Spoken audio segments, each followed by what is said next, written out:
All right, the committee will come back to order, please.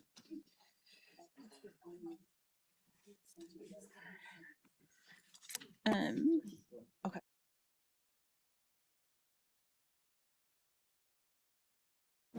Yep. Yep. Okay. Yep. So public comment has been closed on 26 LSO 136 Wyoming Pregnancy Centers, Autonomy and Rights. So committee, what is your pleasure?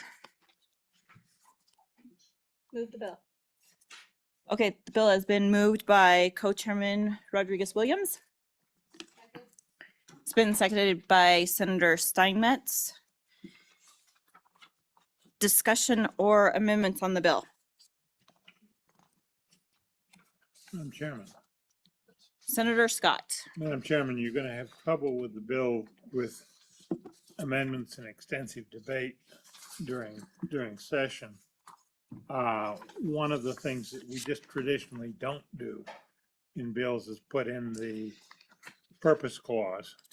And I suspect that it would be controversial if it went to session with the purpose clause in it. I'll move we delete it, which would be start on top of page 2, delete all of page 2, page 3, and lines 1 and 2 on page 4. Simply deletes the purpose clause. Something we just ordinarily don't do in Wyoming legislation. Okay, we have a motion. I hear a second by Representative Yan. All right. Any discussion on that? Co-chairman. Thank you, Madam Co-Chairman. On and opposed to the amendment, I think the findings are important. They're kind of the meat and potatoes of the bill, setting the tone for the bill. I also like to push back a little bit against a comment that was made earlier, questioning whether or not, this was a national bill. I did carry this bill in the previous session. Wyoming legislator, worked with Wyoming attorney, LSO staff to draft it. So it is modeled specifically for Wyoming and the services that are provided through our pregnancy centers here. So on and opposed. Okay. Any other comments on the? Okay. All those in favor of Senator Scott's motion that the part, I guess I didn't, the part, the purpose clause be removed from the bill, please say aye. Aye. All those opposed, no. No. Okay. That motion fails. Any other amendments? Madam Chairman, Representative Yen. on page 11, I would move to strike lines 6 through 9. This is the portion that talks about how the legislature can intervene. We don't allow this and other things because it's a separations of powers issue. I don't think it belongs in the bill. So that's my motion. Thank you, Madam Chairman. Okay. We have a motion. Is there a second? Second. Okay, seconded by Representative Clauston. Any discussion on that motion, on the motion to delete lines 6 through 9 on page 11? Madam Chairman, Yes, Senator Scott. my question is, I don't ever recall seeing a provision like this in a bill. Am I missing something, or is this something that is particularly unique?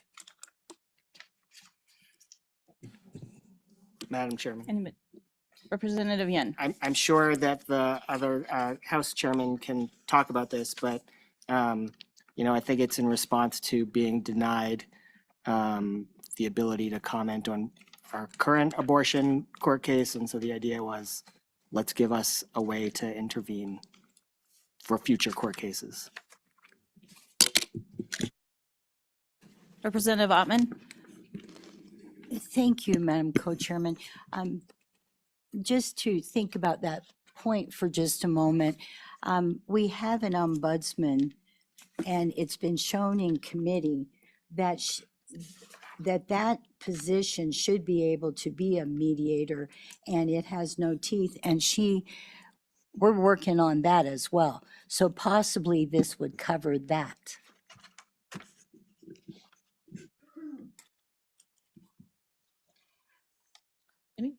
Co-chairman. Thank you, Madam Co-Chair. On and opposed to the amendment, I would just refer to the memo and that was provided by LSO staff attorney on the bill. And just highlight the very last bullet point, that the last sentence depends on the timing. It's possible the legislature would not be able to convene and vote on an order or resolution before the prescribed time to intervene has lapsed. And I would also just point out too that yes, when it comes to protecting life and life affirming resources in the state, the purpose of this part in the bill, the right to intervene, I think is important because we have seen judicial activism over the years. And I think for the legislature to be able to point out its intent when we draft legislation is important, so that we can continue to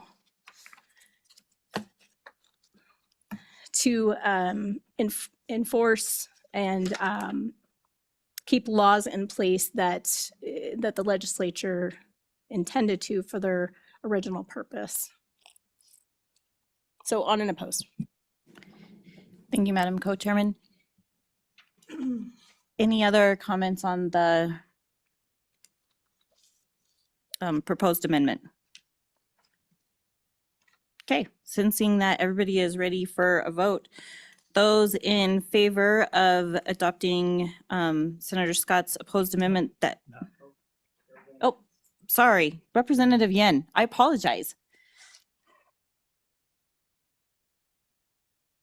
Representative Yen's proposed amendment, my apologies. Just take better notes. Please say aye. Okay, Aye. all opposed? No? No. Okay, that amendment has also failed. Any other amendments?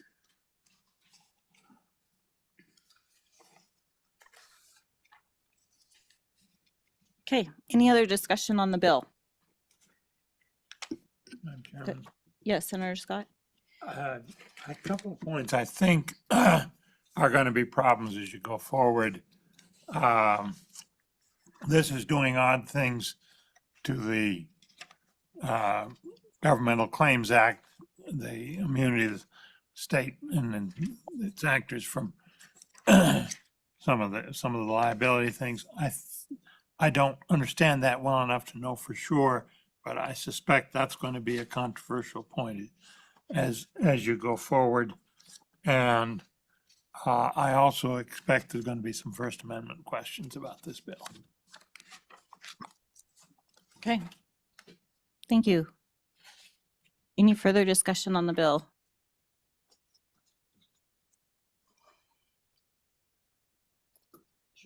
Madam Chairman, Oh, yes, Senator Crum. thank you. I've got concerns on this bill too. I'm very pro-life and very pro the pregnancy centers. I think there's some things in this bill that are concerning. I think there's things in this bill that are, as we get into a budget session, are going to be really, really hard to deal with. I wish we were looking at this bill a year from now, but we're not getting. I'll vote yes for this bill, but I do agree with Senator Scott. There is many things in this bill that are going to need to be worked in a very tight window if this bill is to proceed forward. Thank you. Thank you. Representative Thayer. Thank you, Madam Co-Chair. And I'm going to chime in here also. I'm concerned about the possible precedents we're setting, again, very pro-life, but about this particular, making sure we're not overreaching on for one group of people, the nonprofits, again, just our unforeseen consequences on this particular bill. Thank you. Any other? Representative Yen. Madam Chairman, thank you. This bill doesn't protect anyone from anything because there's no threat of what this is attempting to protect pregnancy centers from. If anything, there are many municipalities and counties that actually contract with pregnancy centers to provide services.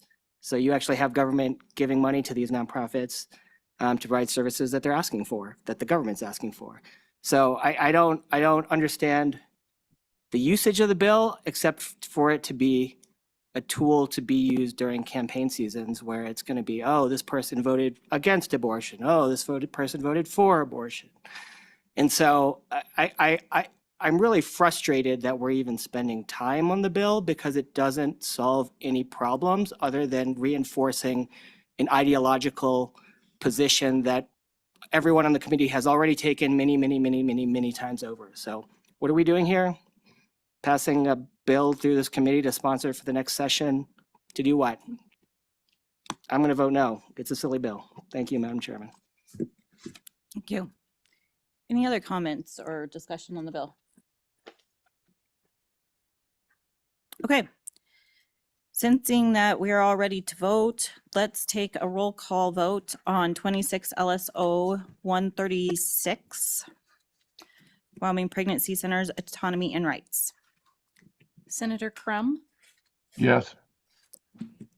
Senator Hutchings, Yes. Senator Scott, No. Senator Steinmetz, Aye. Representative Klauston, Aye. Representative Gugamas, Aye. Representative Heft, Aye. Representative McCann, Representative Ottman, Aye. Representative Thayer, Aye. Representative Wasserberger, Aye. Representative Yin, No. Co-Chairman Rodriguez Williams, Aye. Co-Chairman Brennan. Aye. 10 aye, 2 no. I'm sorry, Thank you. 12 aye, 2 no. All right, so that bill passes as one that will be sponsored by the committee this next upcoming session. Okay, next we are going to go to 26 LSO 138, the Medicaid birth cost recovery repeal bill, and we will take public comment on that. And if I could just kind of see, well, we're behind enough that we're gonna, if everybody could please keep their comments to 2 minutes or less, that would be super helpful.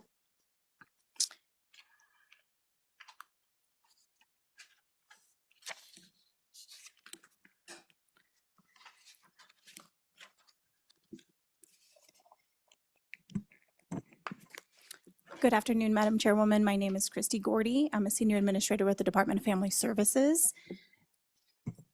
Can you hear me okay? Yes. Okay, Senator Scott. Is this better? Okay. Very briefly, this bill is ultimately a policy decision for this committee. However, I did want to be here today to say that based on our experience in implementing the current law, it is not achieving the outcomes envisioned when it was enacted back in 2018.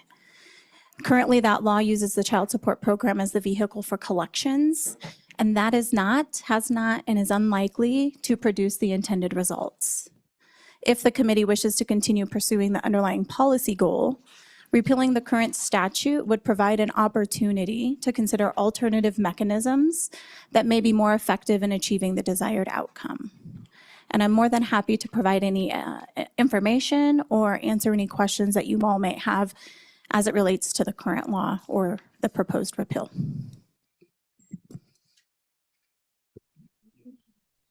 Madam Chairman, Scott. and the initial bill was not mine. It came out of the House.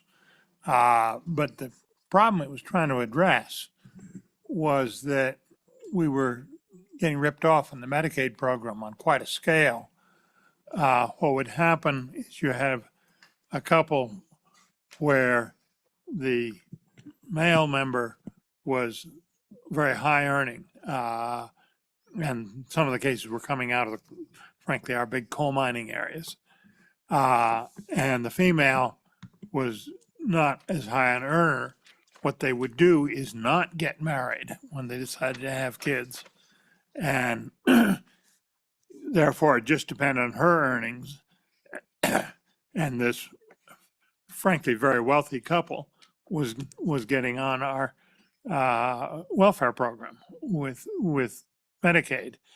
And it seems to me we're seeing quite a decline in the percentage of live births in the state that are on the Medicaid program. It was nearly 50% for a while, well over 40%.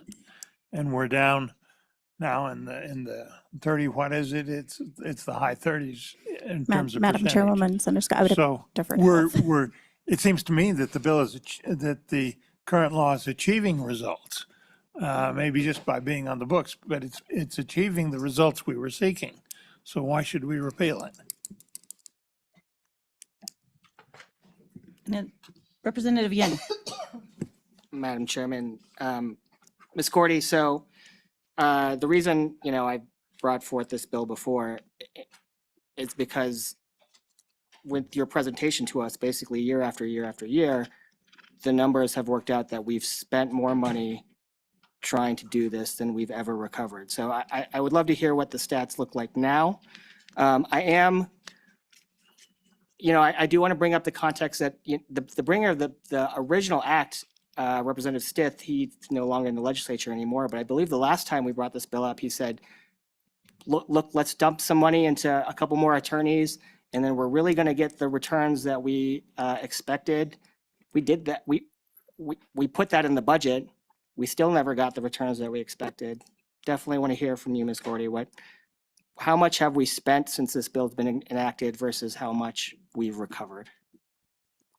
Madam Chairwoman and Representative Yen, if I could, to Senator Scott's comments, just some data we do have, because he's right, that was the intended purpose when the bill was put into place, and that was the concern back in 2018 when Representative Stith brought it forward. What our data shows us is that over 50% of the fathers that we are dealing with these cases are actually below 200% of the federal poverty level. 9% are the ones that the concern was about over the 400% poverty level. So, and then there's obviously some percentages in between, but the majority of the fathers we are seeing in these cases are under the federal poverty level, and in statute actually are deemed that we should not recover from them because of their status of income. And then Representative Yen, to your question, we have since the inception of the program, and the Department of Health can correct anything I say if it's incorrect, but we have recovered $742,000 in judgment. But for perspective, $82 million has been in birthing costs has been referred to us over the last 7 years. We've been able to reduce 1 million of that to judgment for a lot of different reasons.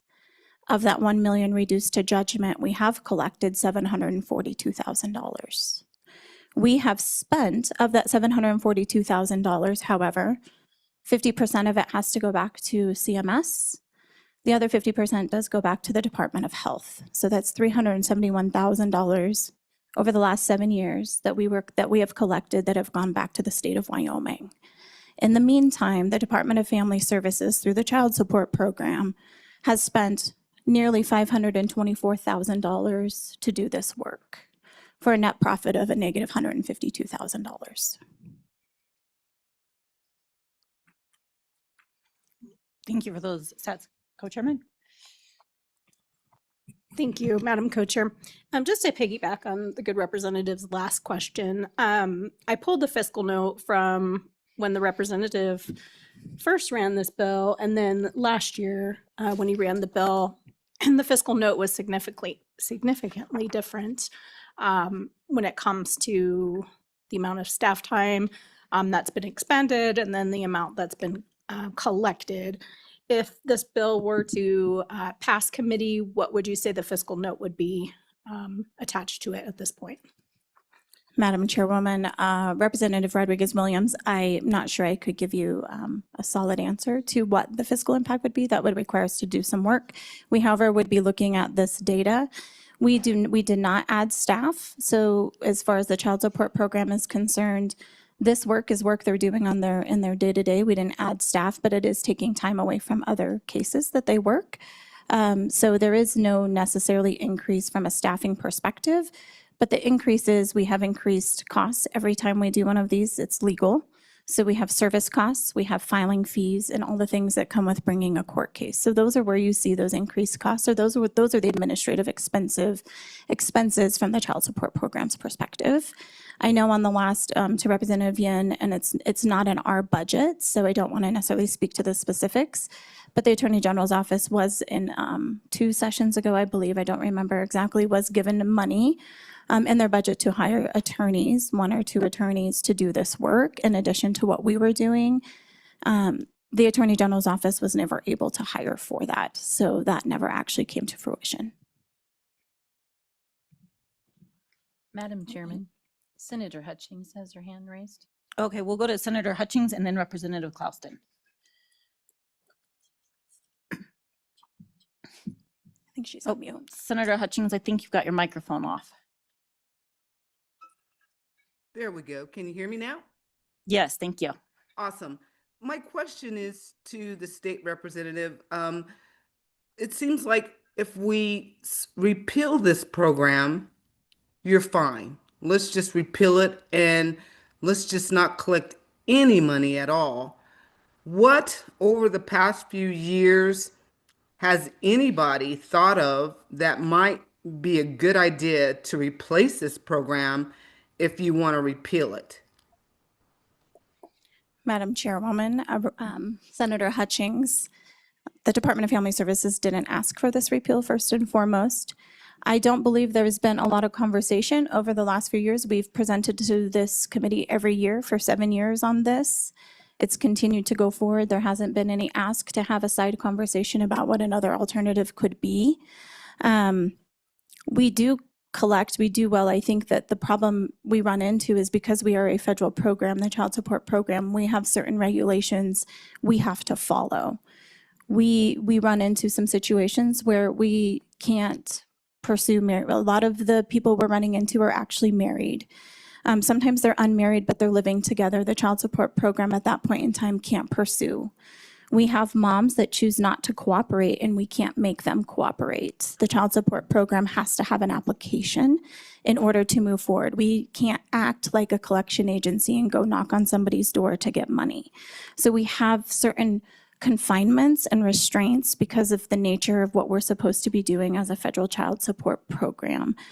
We do collect pretty well when we actually are able to reduce this to judgment. But the reality is reducing it to judgment is where we fall short and really just truly are struggling to be able to do that. And it's not for the purpose of not trying or not doing the work. It's just the nature of how it is set up. Thank you. Representative Klauston. Thank you, Madam Chair. Thank you, Ms. Gordy. I guess my statement's going to be pretty close to Senator Hutchins. I think we all appreciate the spirit of this law, right? These fathers should have to kick in. Nothing drives me nuts more as a medical service person when I have a Medicaid mom in front of me and she shows up in her new Suburban drinking her Starbucks that has nice nails, right? And I'm getting paid less than my cost to see her or her kids. So there's some responsibility here of both parents. Do you see any other states or do you have any other data systems that we could look at to try to make this program better and have these fathers fulfill their responsibility? Madam Chairwoman, Representative Klauston, specifically to, and I should have said this in the beginning, there are other instances from certain types of Medicaid programs that are required to cooperate with child support, in which if somebody is receiving certain types of Medicaid, they do have to, in order to receive that benefit or not be penalized, they do have to cooperate and do child support unless there's a reason for good cause. This type of Medicaid for pregnant women does not have a cooperation requirement. makes sense because there is no child yet to get child support for. So that's not to say that, I mean, again, it is the policy decision of this committee on whether or not to figure out a mechanism to have both parents pay for the birth of a child. Now, other states, I think we might be very close to the last state, only state, doing this very specific type of the work through the child support program. There used to be a handful, and I think since that time, most of them have stopped. We used to do this work. So when all programs started, they did birth cost recovery. We stopped initially doing it in 2003 because it wasn't effective. It was revived in 2018. And at that time, most states were not doing it. I think there were 5. Since that time, I think almost all of them, if not all of them, have ceased doing this work through the child support program. I know that doesn't help answer the question around how do you collect from the father. I don't know the answer to that. I just know that through the child support program, it has not been working for the last 7 years to do the desired result that this committee at that time wanted. Follow up? Thank you. Madam Chair, so just to be clear, we're the only state still trying to attempt to do this. Madam Chairwoman, Representative Clouston, I believe so. I'll double check that. If not, it's probably 1 or 2 more, but I believe they have since stopped. All right. Any Representative Yen? Madam Chairman, just to answer Representative Senator Hutchings' question, because I think she did direct it towards me.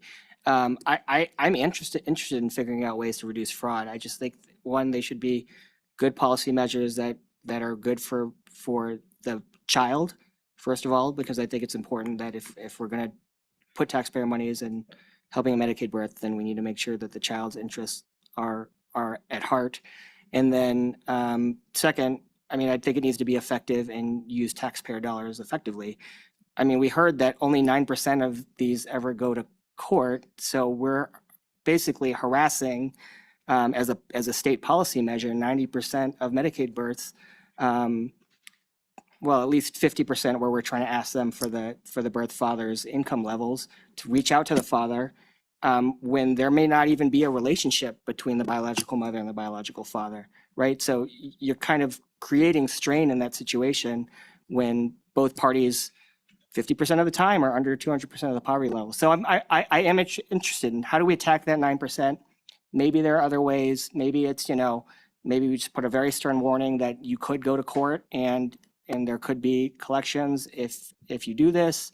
But I think right now, we're just costing the state money. We're losing money doing this. Further comments or questions? Madam Chairman, Senator Crum has his hand raised. Okay, we'll go to Senator Crum and then Representative McCann.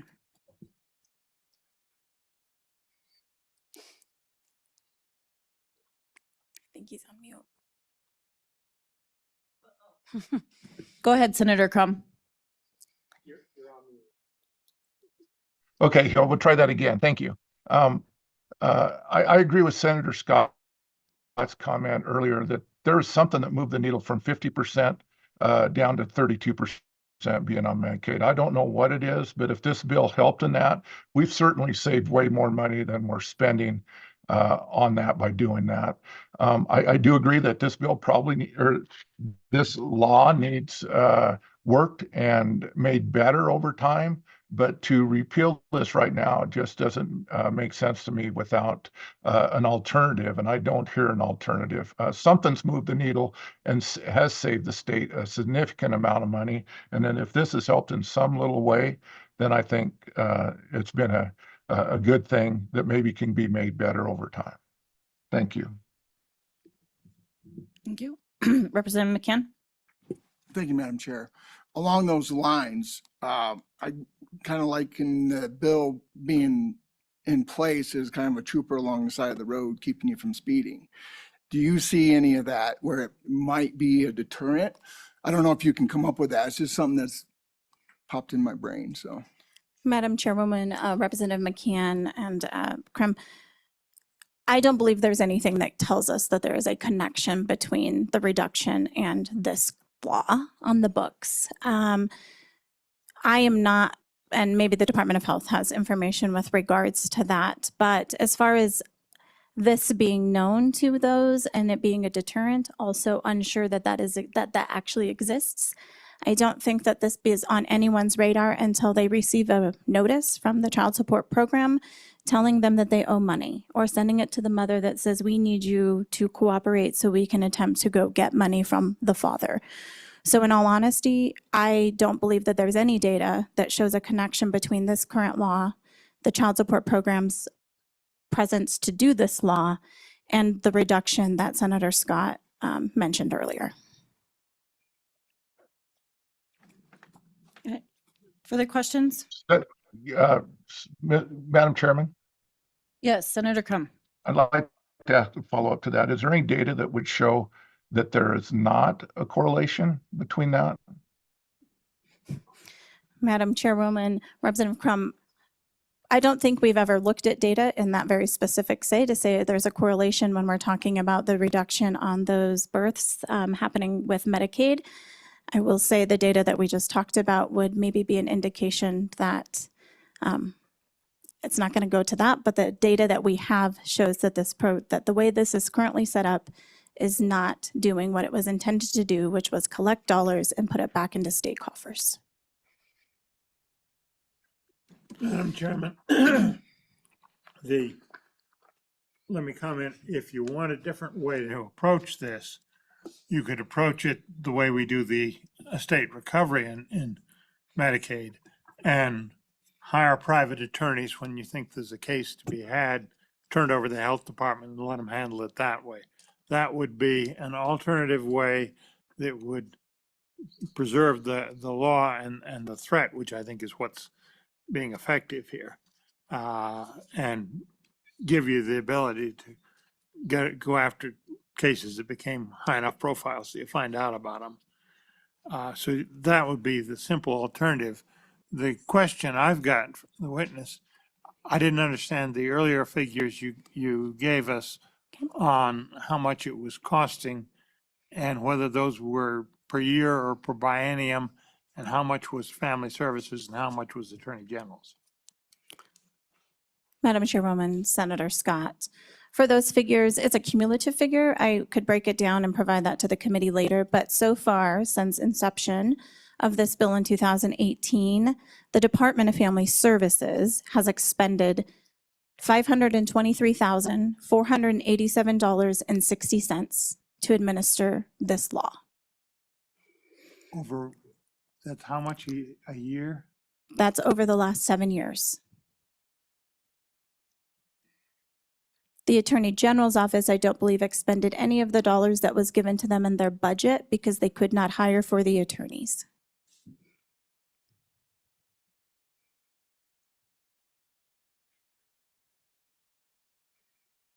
And unsure if you need this number, but what has been collected and recovered is $742,208.74. 50% of that, which is $371,104.37, has been returned to CMS. The exact same dollar amount has gone to the Department of Health. Again, those figures are figures over the last 7 years cumulative.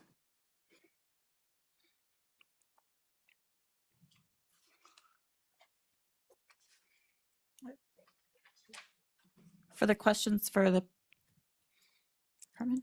All right. Oh, Representative Wasserberger. Thank you, Madam Chair. One of the questions that I have here is that from some of the reading on this bill, it sounds like there would be a repealing of if we were to have birth costs. You know, I saw in here that there was a part where it talked about removing the requirements of the father to help come up with birth costs. Would there still be childcare enforcement still implemented if we were to repeal this, I guess is my question. Madam Chairwoman, Representative Wasserberger, if this is repealed, it is solely a repeal of the work the Child Support Office is doing to the birthing costs. Everything else that the Child Support Program does today with regards to collecting, enforcing, locating paternity would continue. Senator Steinmetz. Thank you, Madam Chairman. Just an inquiry. So the 371,000 to both CMS and DOH, is that what their costs were? Are you just repaying them for their costs, or is that they just get a percentage of that? What is that for? Madam Chairwoman, Senator Steinmetz, it is not a repayment. It is a collection. So that is what we have collected. But because it is with regards to the Medicaid program, it goes to the Department of Health. Now, I'm not sure they could speak to what those dollars do once they receive them. They may go to some type of reimbursement. The other 50%, because it's required by federal regulation, goes to CMS. So the Department of Health may be better suited to help me answer that question for you. We just collect and give 50% to both places. Thank you. You're welcome. Thank you. Any further? I see the department is going to come help answer some questions. Jesse. Thank you. And while you're getting prepared for that, Representative Ottman is going to ask a question. Yes, thank you, Madam Co-Chairman. Just a quick question. What is 200% of poverty? Sorry. Madam Chairwoman, Representative Ottman, 200% of federal poverty level for 2025. I don't have all of the figures, but pulled the ones that we typically see. In this instance, we're dealing with a father. The household size of 1 is $31,300. A household size of 3 is $53,300.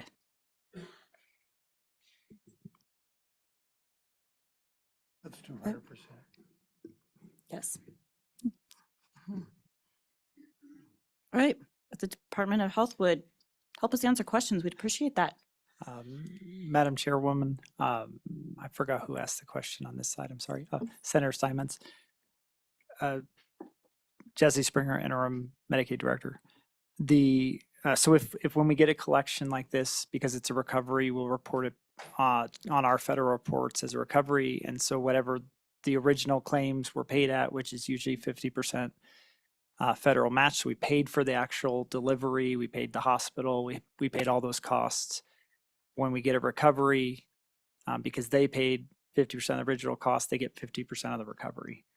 So that's pretty consistent with how we do all sorts of recoveries within Medicaid. So if we go recover some sort of money, a fraud case or any other sort of recovery, pharmacy rebate, any sort of things, we return half generally to the federal government because that's what we paid the original claim with.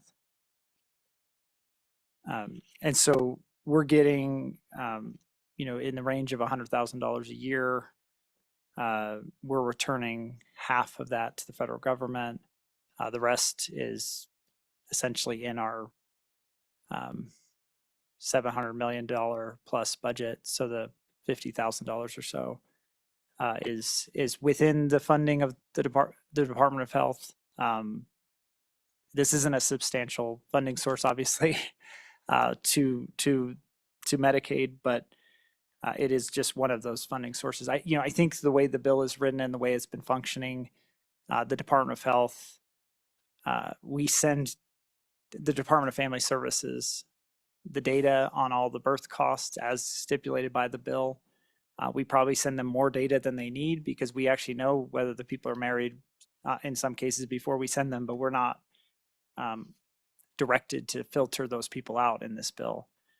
This is a repeal bill, but in the actual standing statute, we send everybody to them. So we send $84 million of expenses. We send all the births costs and they're dispositioning all these things. Even when we know that a couple, the woman has disclosed they're married, we've screened the family income. We know that the family is under 156% of the poverty level because they're married. We're still sending those to DFS. So, the way the statute is written, we are sending much more than we likely need to.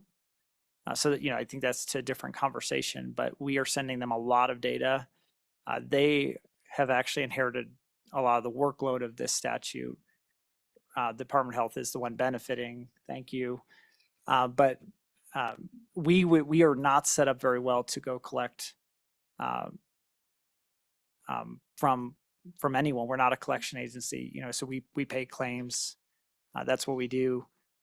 We have, I think, one of the best child support enforcement in the country. You know, I think there's been national studies on this, that top 5 or something, you could brag on yourself. But so they're very good at what they do. And so, you know, I think that's why when this bill was created, it was assigned to child support enforcement, because they were good at recovering money, and Department of Health is not very good at collecting money, because that's not what we do. Madam Chairman, if I could, the child support program is also not a collection agency, just for the record. We are the top performing child support agency in the country, have been for 12 years, which I think also goes to the fact that we are doing our very best that we can with a law that doesn't fit. We do well within the child support program because we're able to operate within the requirements and confines of what the child support program wants us and asks us and requires us to do. This is outside of that. Any other? Representative Yen. Madam Chairman, Mr. Springer, do you think that there's some way to remove some of that bureaucracy in the existing law? Madam Chairwoman Brennan, Representative Yen, there likely is a way to simplify a lot of these things with information we already have on file. So we do know for married couples, that is actually part of the application of the pregnant woman. So we know the income of the family, and it is considered in the federal poverty level determination we're doing. And all of the people that are actually recoverable here have to be over a certain relatively high income or higher income, because, you know, there's assumption that they have enough resources to pay. So, you know, we are sending DFS a good number of people that are below that income level. One simplification would we wouldn't send married individuals because we already know on the case file they have disclosed the couple's income in their application, in their Medicaid application. So we're sending married couples to DFS, which is not really necessary because child support enforcement doesn't affect married couples. So there's a whole range of people that are likely being contacted that there's no recovery occurring. So there's likely some simplification that could happen there. But that's not what the statute allows. The statute says if there's a payment by us in 60 days, we send it to DFS. So that's what we've been doing. Senator Scott. Madam Chairman, statute reads not more than 60 days after an unmarried recipient of medical assistance gives birth. Why are you ignoring that and just dumping all this other data on family services? It's not that the statute requires it. The statute requires you not to do that. Chairwoman Brennan, Senator Scott, I might have misspoken, but we can check our data fields. In some cases, people are becoming married after the birth. And so we are notified of that. I think that's what DFS is finding. They're married couples after the birth. They are a unified household for our purposes. So we actually do have the household income on the application. So they're not lying to us to say they are not a household. They are telling us they are a household. They are just not legally married. So we do know the income of the household, the father and the mother, on a good number of these cases that we're sending to DFS.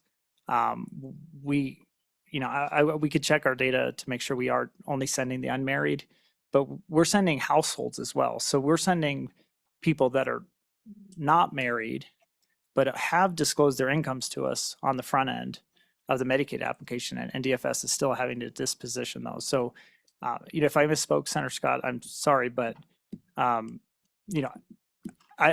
we have. It's been a while since we implemented this, but we have tried to follow this to the letter, and in some cases we haven't paid the claim yet in 60 days. So that's been part of the discussion, but the data has to move quickly so that the Department of Family Services can do its duties. Yeah, and Madam Chairwoman, just to add to that, I do believe in a lot of those instances, as Mr. Springer said, by the time we get it and reach out, they may have been unmarried at the time, which per, I believe, within the Medicaid application, that's how it goes. So they were married by the time we get there, which married couples, child support doesn't intervene.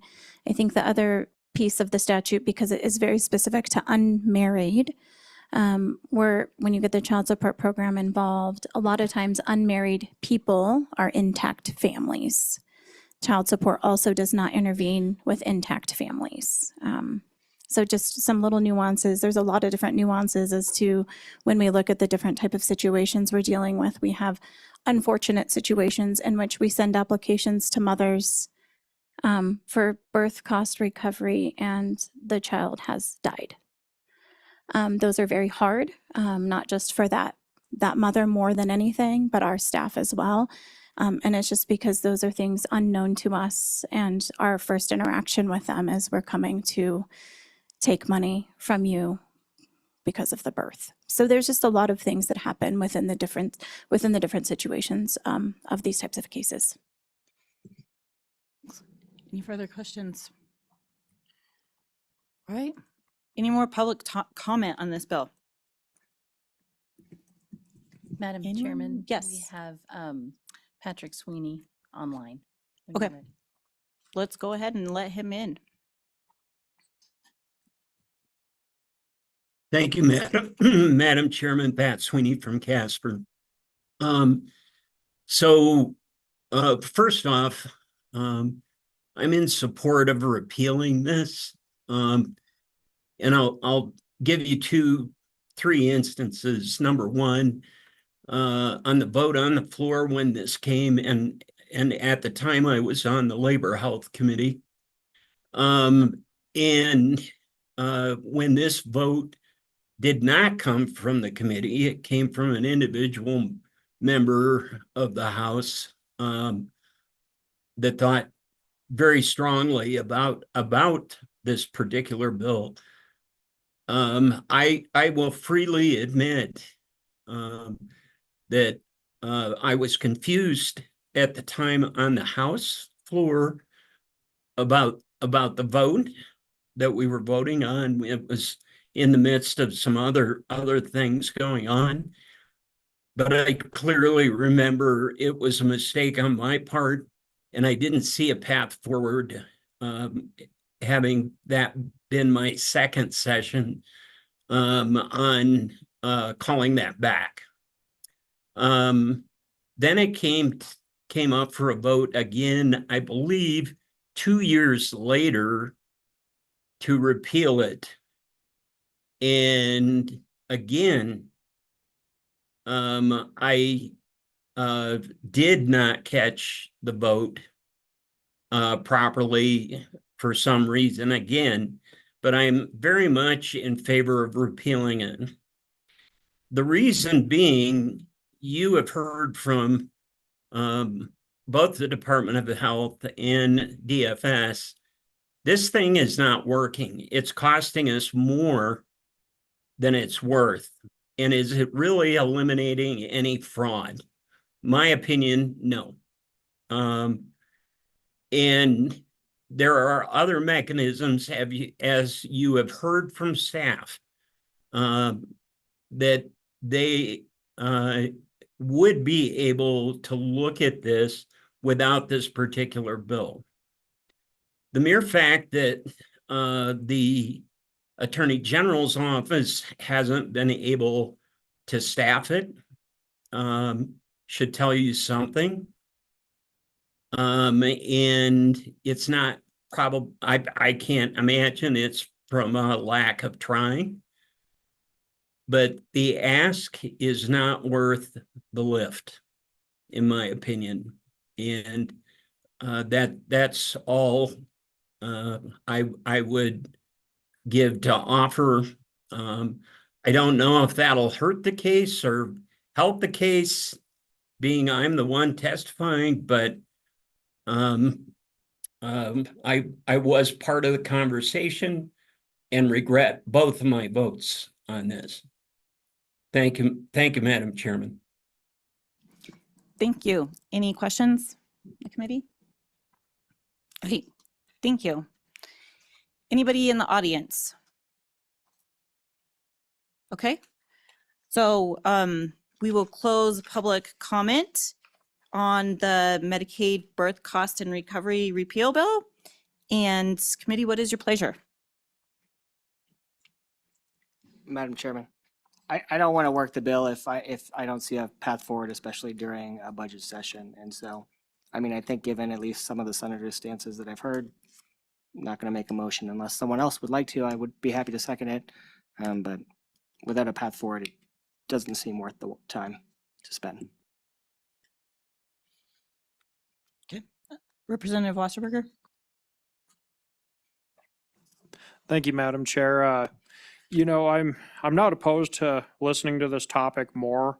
At this time, I would have to agree with what Representative Yen just said. That it's probably not the right place and time for the budget session. One of the things that just has me a little bit concerned is the part in here removing the part about not having a requirement for the father to pay for birthing costs. I'm just thinking about I could just see that being kind of an easy way for some folks to maybe not be as concerned about consequences if they're not having any type of responsibility on birthing costs. So that's I mean, that's the main part that really stuck out to me on this bill that kind of gave me a little heartburn.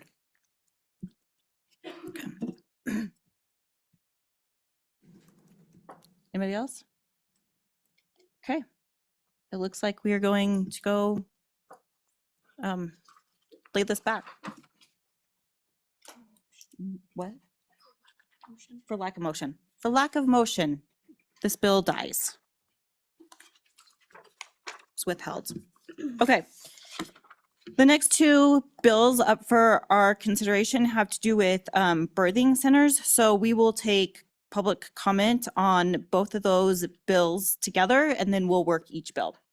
So anybody who would like to comment on 26 LSO 162 or 237, both the birthing centers Medicaid coverage and the birthing centers insurance parity, please come forward and fill the seats.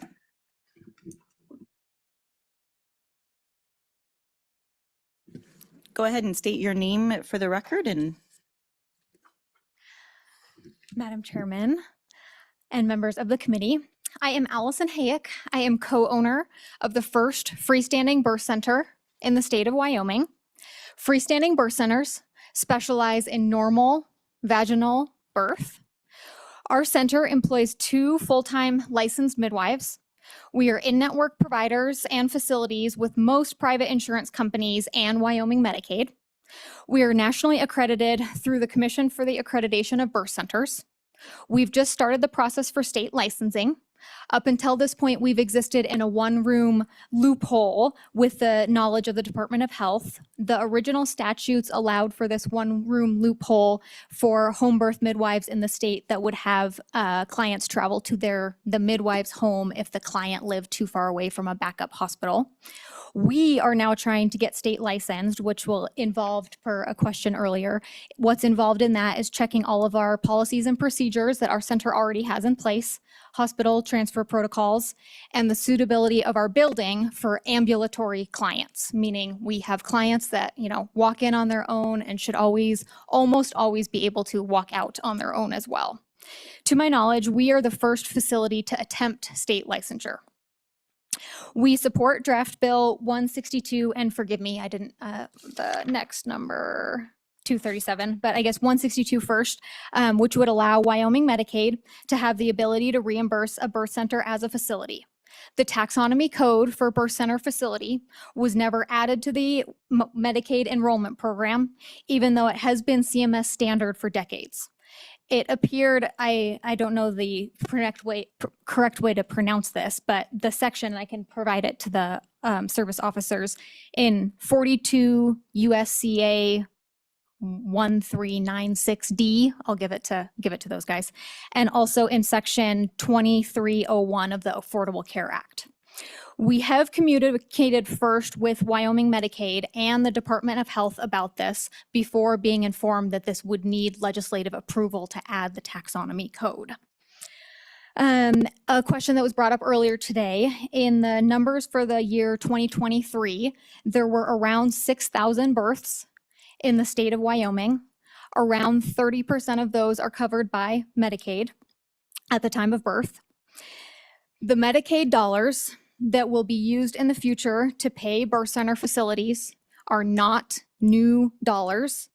These are dollars that are currently and would otherwise be paying a hospital facility, either a hospital facility in the state or an out-of-state facility if clients were seeking either a birth center or a midwifery-led birth out of state. Let's see. We also support Draft Bill 237, which would carry out Section 2706A of the Affordable Care Act, which requires the inclusion of healthcare providers and equal reimbursement for the same services rendered, regardless of location. Freestanding birth centers providing services within their licensed state capacity and providing the same care performed in a hospital delivery room warrant being reimbursed at the same rate. Last big thing of like, why should you care about midwives on the big level? There is a big cost savings associated with midwives, and it stems from a reduction in C-section rates specifically and interventions as a whole. How's my time? Not timing? I'm not timing. Okay. You're nice and succinct, so. Okay. Yes. Keep- Doulas and midwives, doulas came up earlier today. Increase health outcomes, lower intervention rates, decrease public and private healthcare costs, and they do this by providing lower cost, high relationship care, maybe also called high touch care. Just as some quick numbers, the average C-section rate in the state is 28%. So 28% of babies are born by C-sections. The longstanding average for birth centers is 6%. And on average, for both state and private payers, surgical births are paid $2,500 higher for facility fees alone, which would mean an unnecessary cost difference of over $3 million in a single year. Last comment, health is less expensive than pathology, and Wyoming's birth centers offer healthy outcomes for mothers and babies. There are midwives around the state that would be ready and willing to step in to fill this gap. So thank you. Thank you. Committee, any questions? Yes, co-chairman. Thank you, Madam Co-Chair. Ma'am, thank you for being here. Just one brief question. You mentioned that you were looking into licensure or going through the process of licensure with the state. Have you faced any burdens with kind of the regulations and so forth? Madam Chairman, Representative Rodriguez Williams.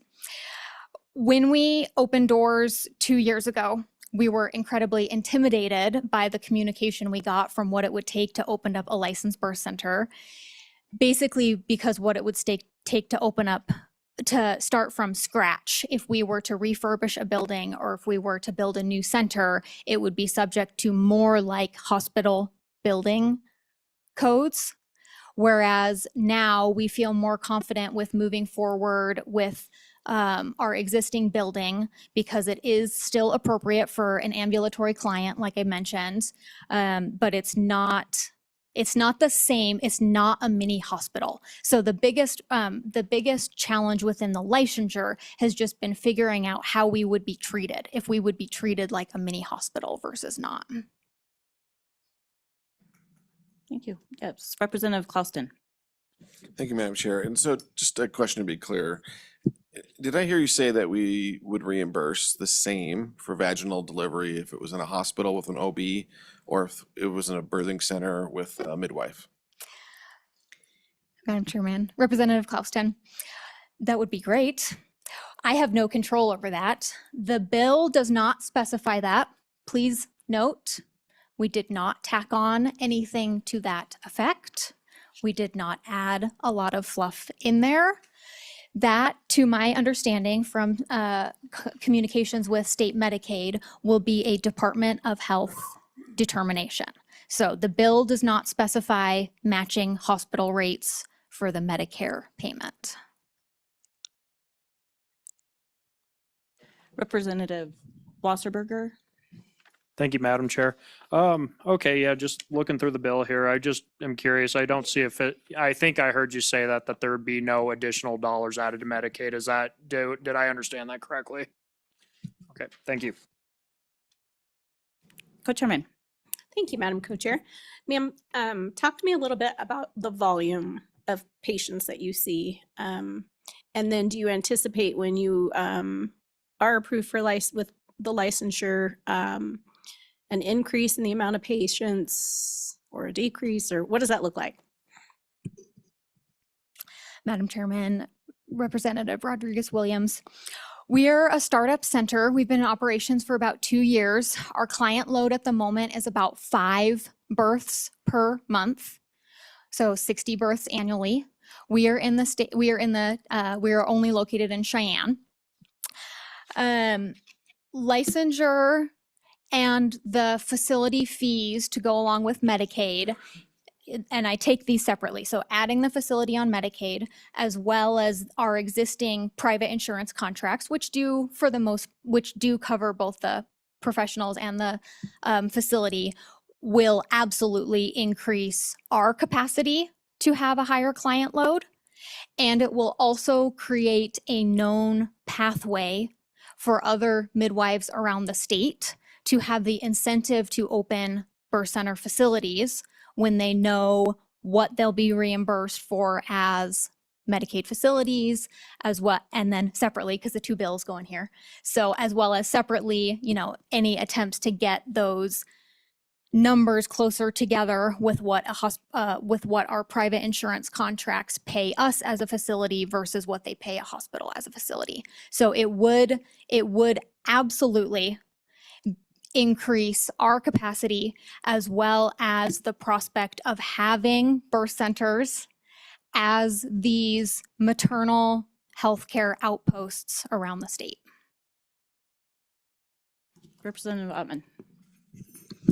Thank you, Madam Co-Chairman. Hello. This is very interesting. If you could explain again, and I apologize for that, about the facility. If you were to create a new, or be required to create a new one, of course, there would be the property costs and brand new construction and all of those things. So you were able to find a facility or have a facility that meets criteria.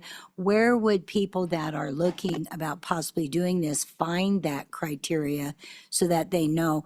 And the other thing is if a person is not on Medicaid or doesn't have insurance, what is a rate that they could pay cash that they could just pay for it?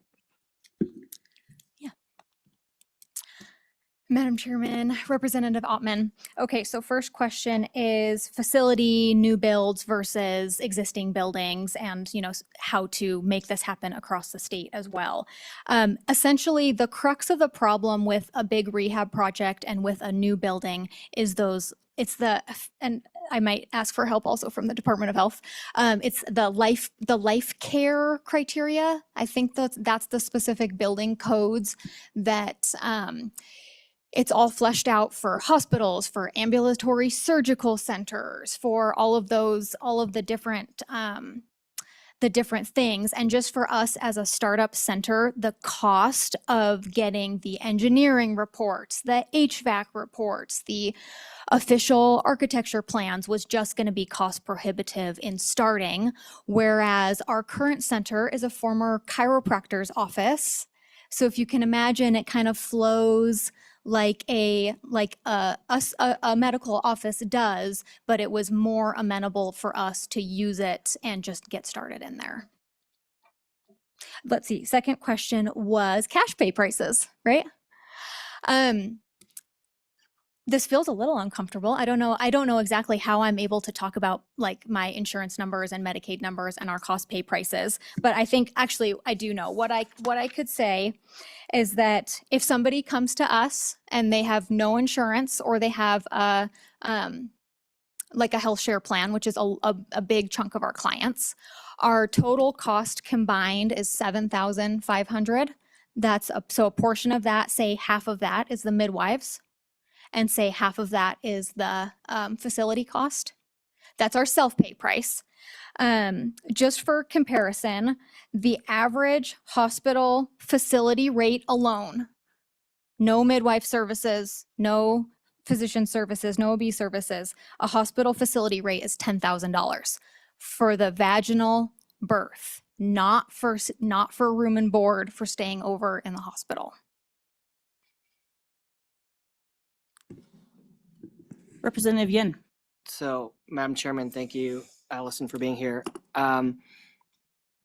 Basically, you have a pregnancy where the person's covered by Medicaid. So we've already determined that they're covered by Medicaid. They can choose between a hospital now, and if we pass this law, they can choose between a midwife and a freestanding birth center. And the state actually saves money if that person chooses a midwife and a freestanding birth center and has an uncomplicated pregnancy. Senator Brennan, or Chairman Brennan, Representative Yin, thank you. They would save money on two fronts.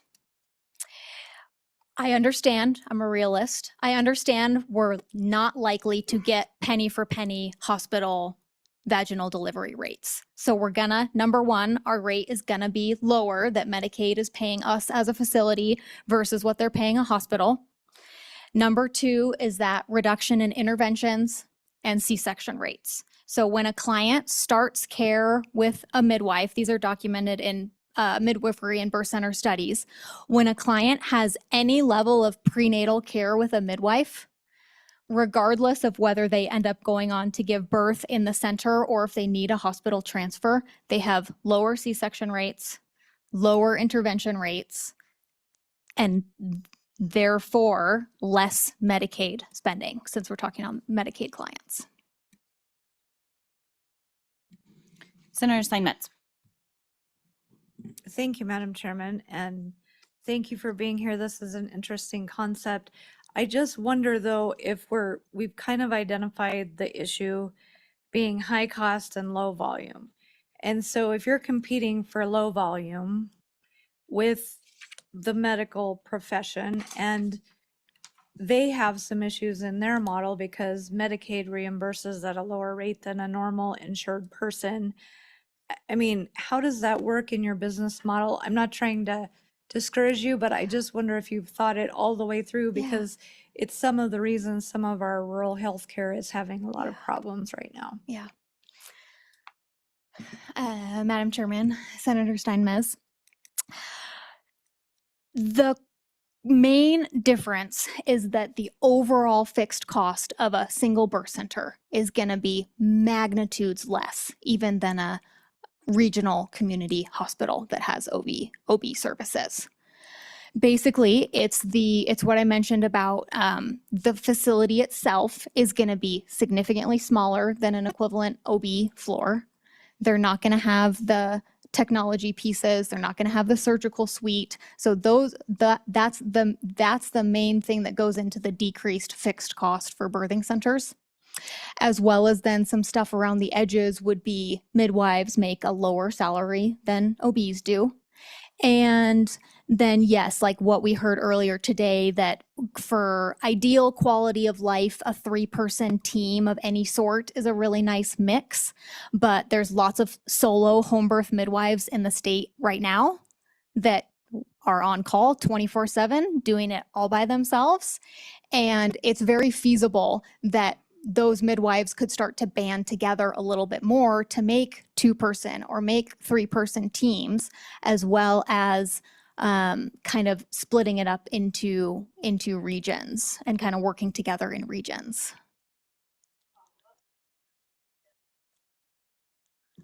All right, so very good. Just to follow up though, I mean, for example, I heard from one of the lobbyists here, or maybe on the microphone, but for example, Torrington Hospital has 6 births a month. If you come into the community and you have 3 births and they have 3 births a month, how is anyone going to be able to pay their bills? I mean, because still, if we want to keep that center open, we need to still employ all the staff and all of the things to do that. So how do you anticipate that working out? Because, I mean, this could change the dynamics of the system for the better or for the worse. And we get paid less than minimum wage, quite frankly, to try to evaluate the whole thing, no matter how good the idea is. Thank you, Madam Chairman. Senator Steinmetz. There would need to be some there already are compromises that need to be made. So it's very possible that, to your point, the places that are only gonna have 4, 5, 6 births a month, that they might not have the birth center facility. So maybe it could be a combination, a hybrid of midwives, like we heard earlier today. Maybe it's midwives that are traveling to the community on a monthly or bi-monthly basis to provide prenatal care in that community. That would be a big benefit, right? At least keeping prenatal care there, and then having clients travel, client choice then, if they would want to travel to a facility like they're choosing now to travel out of state to give birth, if they would want to, move at 37 weeks to be closer to the facility, or if they would take their chances on driving in labor. But yes, to your point, it might not be an actual facility in every single county. Maybe some of the counties would share facilities and then be able to offer the mobile midwifery care, the prenatal care and postpartum care. Chairman, follow up on that. Okay, Senator Scott? Madam Chairman, question really follow up on what Senator Steinmetz was asking. Am I right in thinking that, as a practical matter, if you're using midwives and having one of these birthing centers, there needs to be hospital backup available somewhere when you hit an emergency that is beyond the ability of the midwife and the birthing center to handle? Does that hospital backup need to be in the same community, or can it be in a distant community? Obviously here in Cheyenne, you've got the Cheyenne Hospital as a backup. If a birthing center was located in, say, Newcastle, where the backup hospital would have to be either in Custer, South Dakota, or Gillette, Wyoming, is that safe, or is it too far away? Madam Chairman, Senator Scott, per the existing Wyoming state statutes around birth centers, they have to be located within 30 miles of a backup hospital.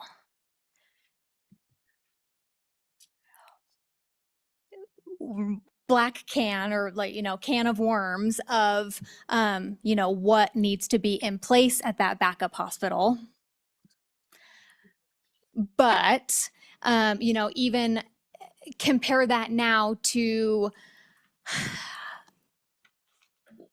we'll see if the recent the continued closure of the OB floors, if they lead to more things like roadside births and EMS responding to roadside births, or if it leads to greater life flights. I think the idea is that there's going to be some level of that.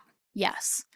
Absolutely, there's going to be some level of that, but at least still being able to be providing the prenatal care, number one, will help outcomes. And then number two, for those actual emergencies during birth, then certainly still being close to a backup hospital is part of the system. Yeah. Co-Chairman. Thank you, Madam Co-Chair. I don't know if this is a question for you, ma'am, or the bringer of the bill, Representative Yin. Just regarding the parity bill, I'm just curious, in surrounding states, especially in our region or in areas where there are maternity deserts, what does this look like? Is this something that we're behind the curve on, or is this something that's usually covered by insurance companies? Madam Chairman, Representative Rodriguez Williams, there's much more of a precedent for these parity bills among on the Medicaid side. Minnesota recently passed one. There's been a number of other states that have passed bills on the Medicaid parity side. Lucky you, group. To my knowledge, this is the first attempt at a private payer parity bill. It is followed in states by private payers following ACA regulations. So there are insurance companies in other states that are enacting this on their own action, or maybe some action from the insurance commissioner's office. To my knowledge, this is the first attempt at a full private insurance parity bill. Looks like we have the Department of Insurance that has Oh. information. So we're phone and friend. That's right. Madam Chair, hello. Members of the committee, my name is Tana Howard. I'm the Deputy Insurance Commissioner at the Department of Insurance. We did a little bit of research, just to, phone a friend on this. Real briefly, we haven't dug very deep onto it, but there are a few states that have a similar parity language. No near states or bordering states. They were more just kind of one-offs, Ohio or whatnot, Midwest states. And they were very specific to the license type of the parity. So for the payment parity. And it was specific, basically saying that, right, they would issue a payment parity to a certified nurse midwife. In our research, that's, I can't speak to the licensure. But another point to maybe bring up on that piece is those are also states that regulate provider contracts. Just a piece for the committee to know, the Department of Insurance does not regulate provider contracts whatsoever. We do have an any willing provider law that states insurers have to issue a contract to the provider, but the terms of that contract and between the insurer and the healthcare provider are a private contract that the Department of Insurance does not interfere on. So some of this bill stating reimbursement rates and less than favorable terms, that would not be something that that would be a new thing for the Department of Insurance to dip its toe in. We currently have no oversight over provider contracts. I'll stay for any other questions. So, Madam Chairman. Yes. This bill was basically mirrored off of our mental health parity bill. So we have a mental health parity law that passed 2020, 2019, something like that. And the language on this is similar to that, but for midwives. Thank you. Anybody? Yes, Senator Scott. Madam Chairman, if this is an appropriate time, we're starting to talk about both bills. They're both under a single subject, so there's no constitutional, the single subject being dealing with these birthing centers. There's no constitutional reason to have two separate bills. It may be that the parity bill is a good deal more controversial than the Medicaid one, and the committee chairman might want them separate. So I'm inquiring, do you think we ought to meld the two bills, or do you think that the one is sufficiently more controversial that we ought to keep them separate? Because it is a matter of judgment, I think. Representative Yin. Madam Chairman, I only consider them separate just because they were separate titles. I mean, they both have to do with birth centers. Happy to talk about them as a single bill if it makes sense for the committee. So my thoughts is, I think that's something for the committee to entertain, and that when we work the bill that we can put that together and. Is it go still ahead. public comment time? Personally, in support of my own birth center, and there is a second birth center in Evanston that has done the same thing, where they've opened up a one-room center right now due to the recent closure last year. We feel quite strongly about keeping these separate if it seems like to the committee that the Medicaid one would have the better chance of success at going as far as possible. Because from our understanding, from the work that we've done with, Department of Insurance and Medicaid, like this legislation has to happen in order for Medicaid to add the taxonomy code. And so we feel very strongly about not letting that get caught up with the parity side of things, which we know will be much more discussion. So thank you.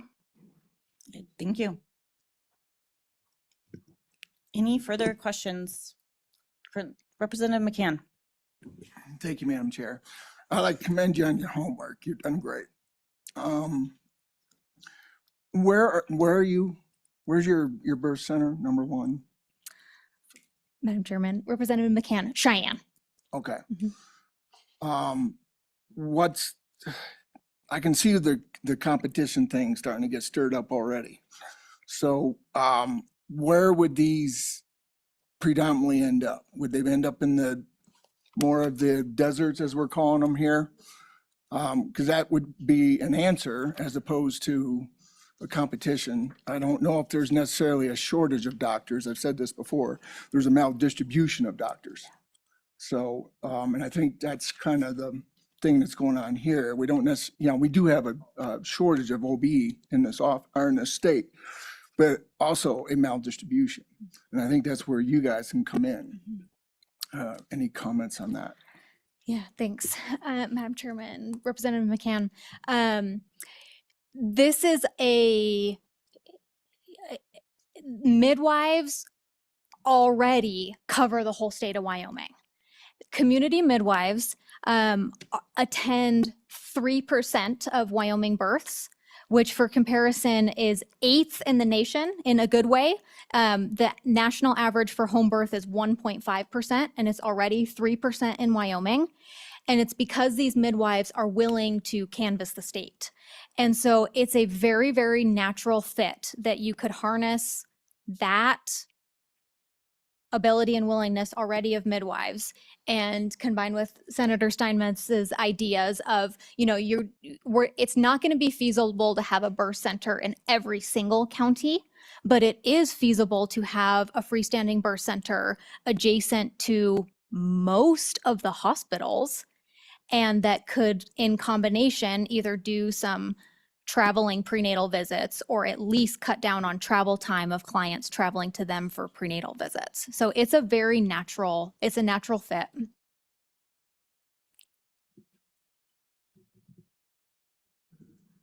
Great, thank you. Thank you.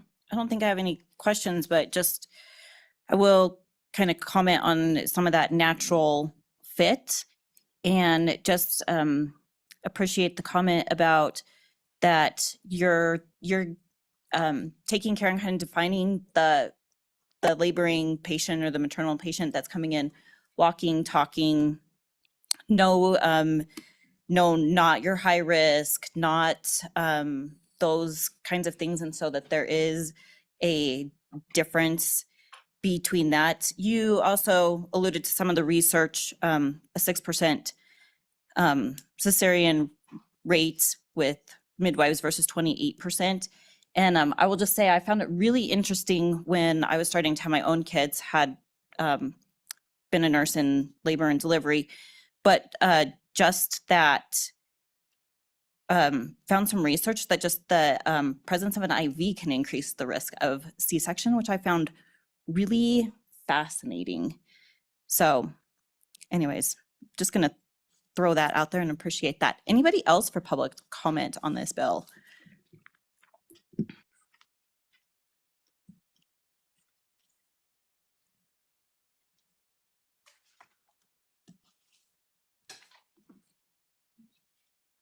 Madam Chairman, sorry if you're tired of seeing me today, Jesse Springer, interim Medicaid agent. So some of the testimony did touch on this, but in 2013, we filed a state plan amendment saying we were complying with the Affordable Care Act because there were no freestanding birthing centers in Wyoming. There are 3 options on the form we're required to turn in, which is our federal agreement with the federal government. One said we covered freestanding birthing centers. One said we did it with limits. And then the third option where there were none licensed or present in Wyoming, basically there were no applicable providers within Wyoming. So that's been in place since 2013. And so what's going to come into fruition here soon is that we now have one provider in the licensing process that will trigger that under federal law, we need to cover freestanding birthing centers under the Wyoming Medicaid program. But state law, which is our allowed list of services in Title 42, does not allow us to do that. So we'll get into a discrepancy of what to do. And what the legislature really doesn't like us to follow federal law and not follow state law. But we'll be in a situation where we will have to present that discrepancy to the legislature in the near future and have some guidance of what to do. So, currently we're not authorized to pay the facility fees. So what we're talking about, we have already enrolled and we're paying, which are allowed services under Title 42 authorized services, midwives and certified nurse midwives, and we're paying them off a professional fee schedule. The challenge we're having, and we are not paying any sort of facility fee to the freestanding birth center. And so they're only receiving the professional fee and essentially running the Medicaid business that they have at a loss. So they have requested to enroll with us, but we, under our Medicaid state plan, cannot enroll them until they are licensed. But once they are licensed, we would have to change our agreement with the federal government, but then we'll be in a discrepancy with state law. So that's what's coming soon. So, there was a question about a fiscal note type. So this likely would not increase our Medicaid costs because we pay the midwives less than we pay a physician. The facility fee, because most of them are cost-based, will likely be less than a hospital charge. You won't have all the ancillary charges for anesthesia, those type of charges. So, likely this will reduce costs. There might be other concerns, but, our main reason we're here to testify on this particular bill is mainly those, our legal requirement and the situation that will happen once the Office of Healthcare Licensing finally licenses this facility. We're going to be out of compliance with federal law in terms of covering the Wyoming Medicaid program, covering all freestanding birthing centers. So happy to take questions, but that was the main observation. Very helpful information. Senator Scott? Madam Chairman, the question is, can we safely procrastinate to the general session where there's more time to get bills through, or is that likely to get us in trouble with the feds?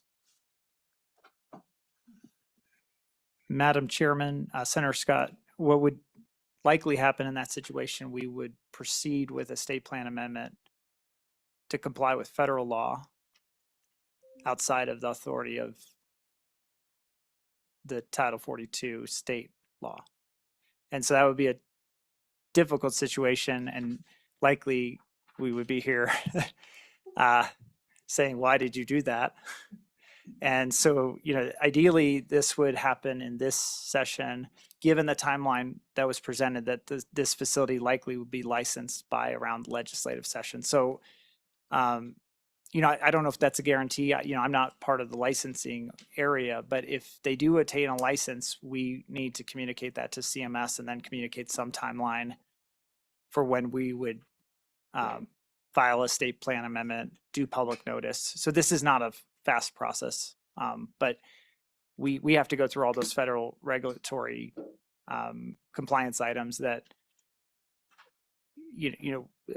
if we wait till the 2027 session, then likely we're not implementing this till July 2027, and we'd be at least a year and a half out of having this discrepancy. So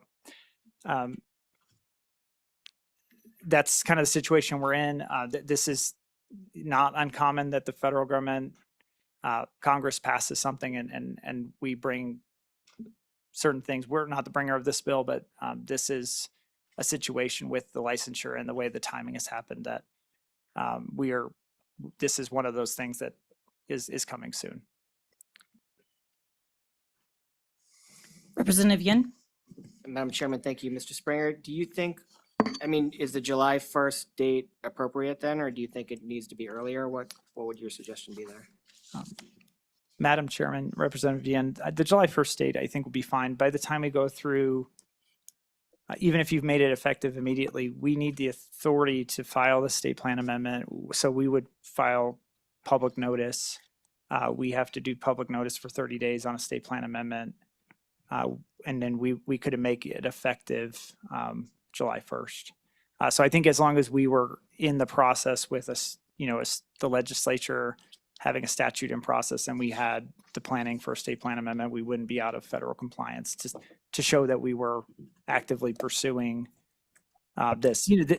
At the time, in 2013, there weren't even licensing statutes for freestanding birthing center. There's nothing that was in statute to even license a freestanding birthing center. So the legislature has created a lot of, allowed this to be a facility, and then they're, built the licensing. The Department of Health developed the licensing guidelines. So, this is 12 years later, just the missing piece, I guess, I don't know how many states don't have this. I would think it's not very many that have at least one birthing, freestanding birthing center that's enrolled with their Medicaid program. Other questions? All right, any other public testimony?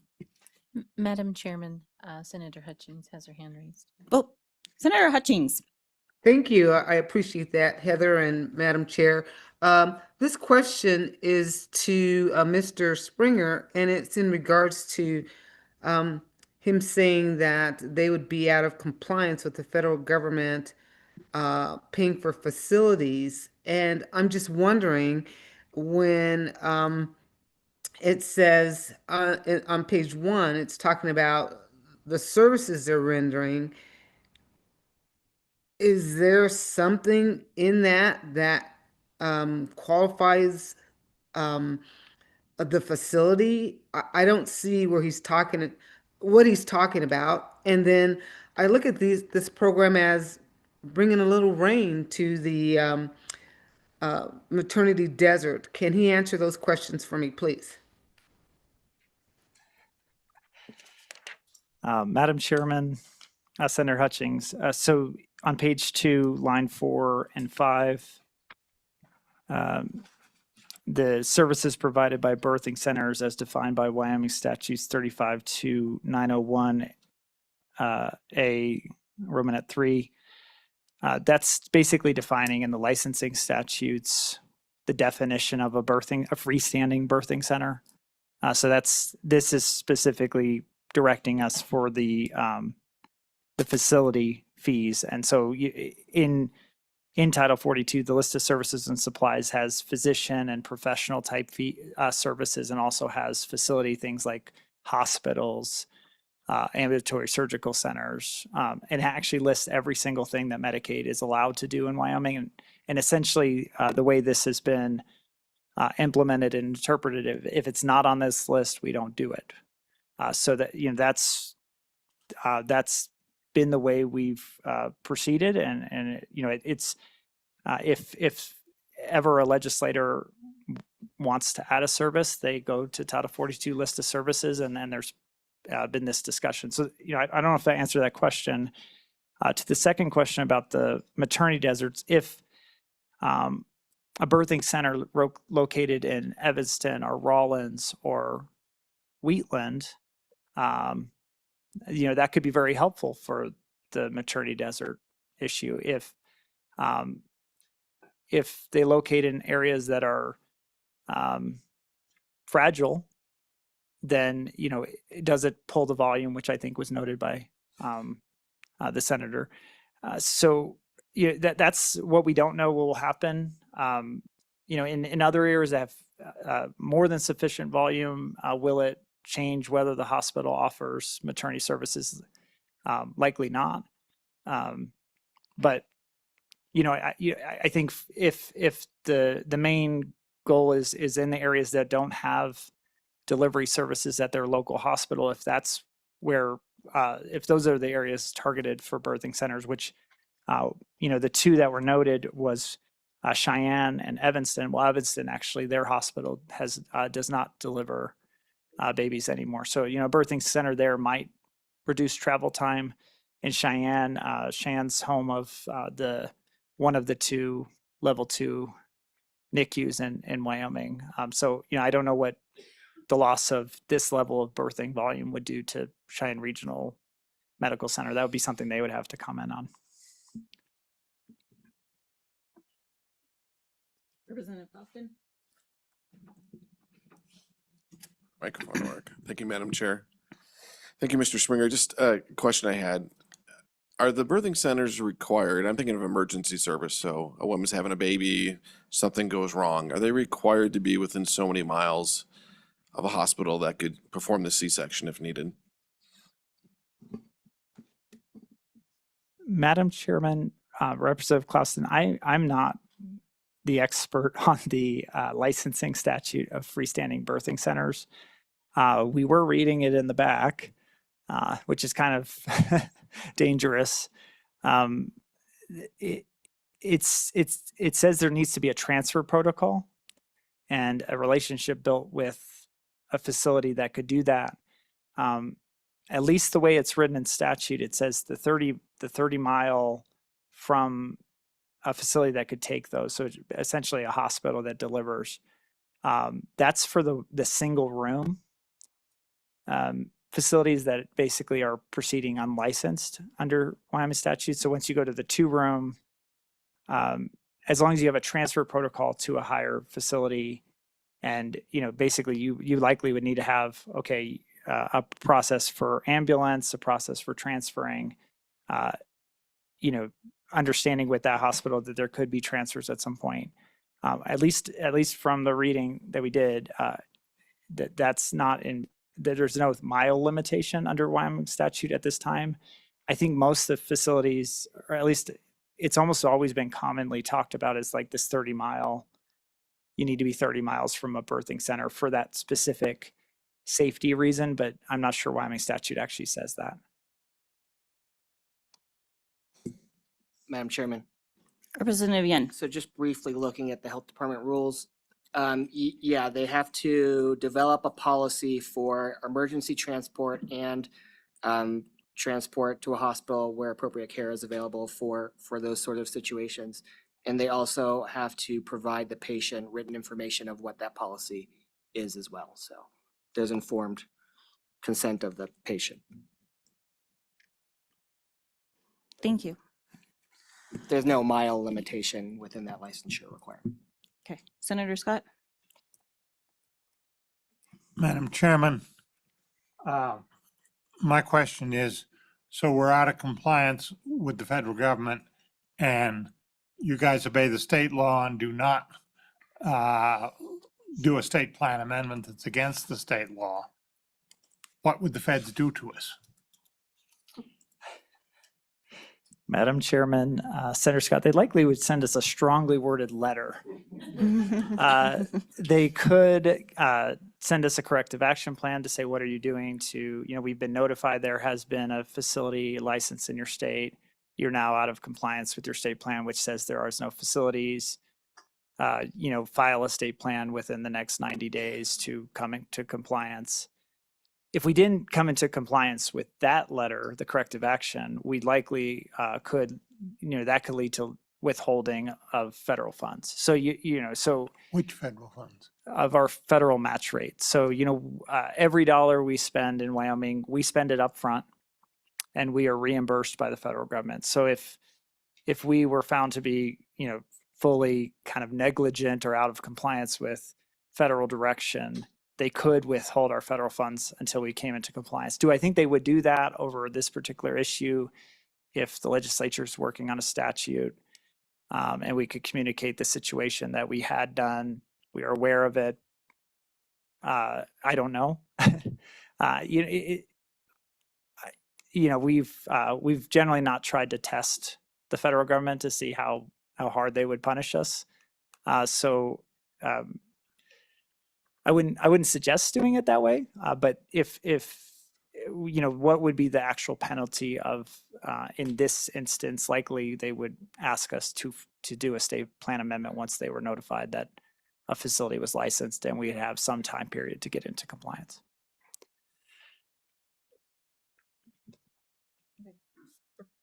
Representative Ottman. Thank you, Madam Co-Chairman. So just to rehash this and say it all over again, okay. Looking at the situation that we're in, looking at the lack of help that we have for pregnant women, and we're calling all these deserts and things, and this could very well be an answer in a lot of ways. So is there any other way that we could initiate this other than stepping forward with something like this?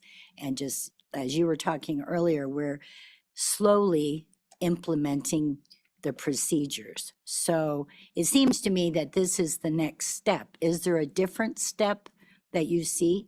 Because in order to have someone qualified to assist, it seems in government sometimes if we can't have it perfect, we don't have it at all, and I don't see that as an answer. So this seems to me to be an answer, and I believe with what you just said about we would have probably 90 days to comply, and unless we were negligent, I haven't known our department to be negligent. So is this a step that could well work?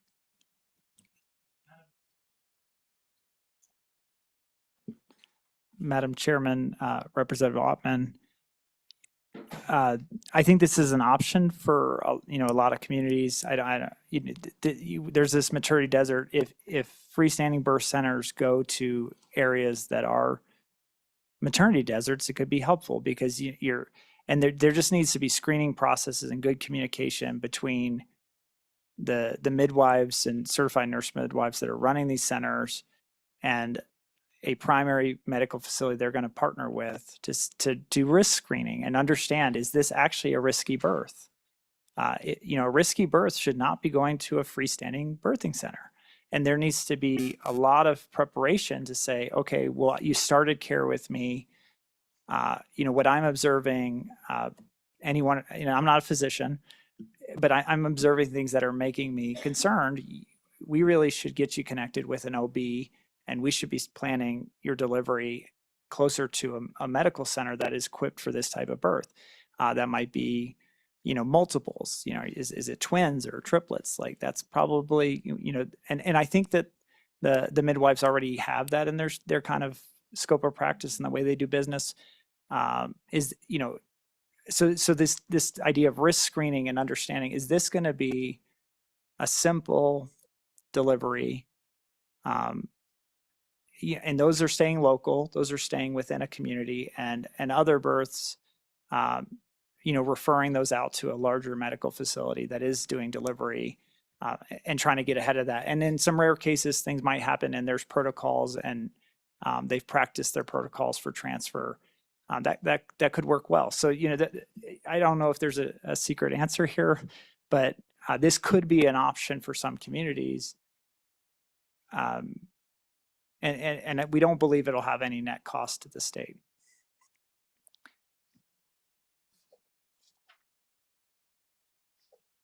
Okay. Yeah, Senator Steinmetz. Thank you, Madam Chairman. And I know we need to get moving because it's 3:17 and we haven't even made it to our 10:45 agenda item yet, but this is important. So I'm still just having trouble understanding if they have to be 30 miles from a birthing hospital that provides the services of possibly a C-section or whatever complication that could happen.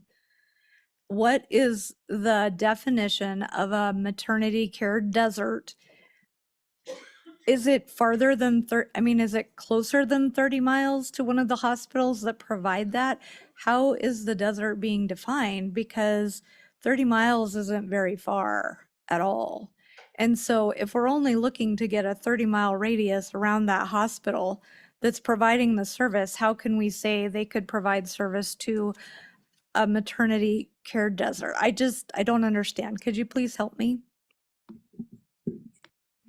Madam Chairman, Senator Simons, I don't know the actual mile radius we use to define a maternity desert. I think I phone a friend. Thank you. Madam Chairman, members of the committee, my name is Franz Fuchs, Deputy Director of the Department of Health. You saw me this morning. Madam Chairman, Senator Steinmetz, there's no actual definition of maternity desert in statute or rule.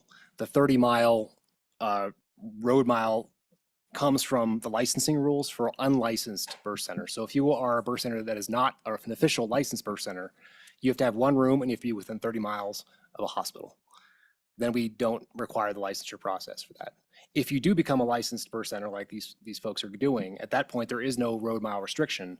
You just have to have the plans, the coordination plans, the referral plans with an acute care setting, but there is no mileage restriction. Hopefully that answers your question, but the maternity desert issue was really on a county by county basis. There was we have no mileage definition there. We have no official definition of maternity desert. That was really just for the committee's briefing purposes. Senator Scott? Madam Chairman, on this point, and tell me if I'm misreading things here. It seems to me that our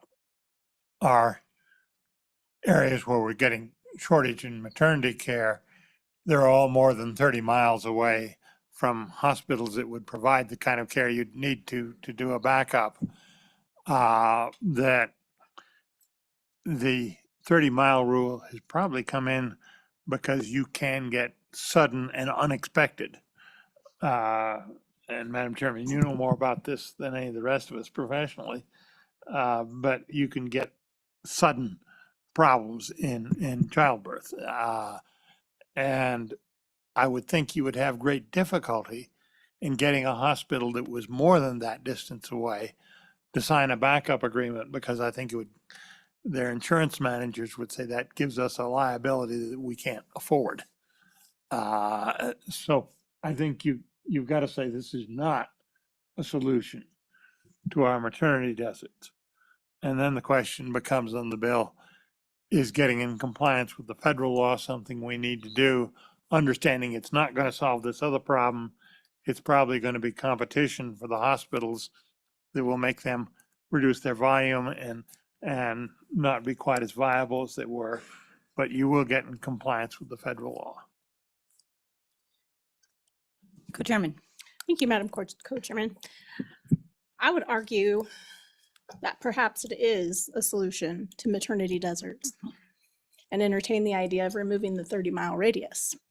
I think that there's a lot of hypocrisy when it comes to licensure right now, and some red tape that's standing in the way. I talked a little bit about judicial activism earlier during the last bill. I think that it's kind of ridiculous, this is my personal opinion, that we're requiring birthing centers to be regulated as ambulatory surgical centers, but abortion centers within the state don't have to be. That's hypocrisy, or maybe it's judicial activism at work. So I think that these birthing centers could play an effective role in solving the maternity desert problem. I think that they're definitely part of the free market solution. I value the work that they're doing, and I'd like to look further into the 30-mile radius obligation. Thank you, Madam Co-Chair. Thank you, Co-Chair. And I'm going to take the liberty to kind of make a few comments here myself on does this address both? I think we see a real need here as far as federal funding for this bill and what it's going to do. When it comes to does this address maternal health deserts, I would argue that the answer is yes. I've worked with both OBGYNs and certified nurse midwives. There are similarities and there are differences. there is scope of practice. There is also sometimes a little bit of difference in philosophy. And I could see that, and it was mentioned that maybe that there would be nurse midwives who would be willing to travel out into some of these communities to provide some of that early prenatal care, which we know is important for morbidity and mortality. That helps us identify our high risk patients who would then could be referred out to. We talked about like telehealth. So I think that we can get really creative with and both use in both with the OBGYNs and with nurse midwives to provide comprehensive OB care throughout the state of Wyoming. So that's my thoughts. Any other public comments? Representative McCann has a question. I don't have a question, just a comment. I think we're getting a little caught up on the what if, and especially the worst case scenario.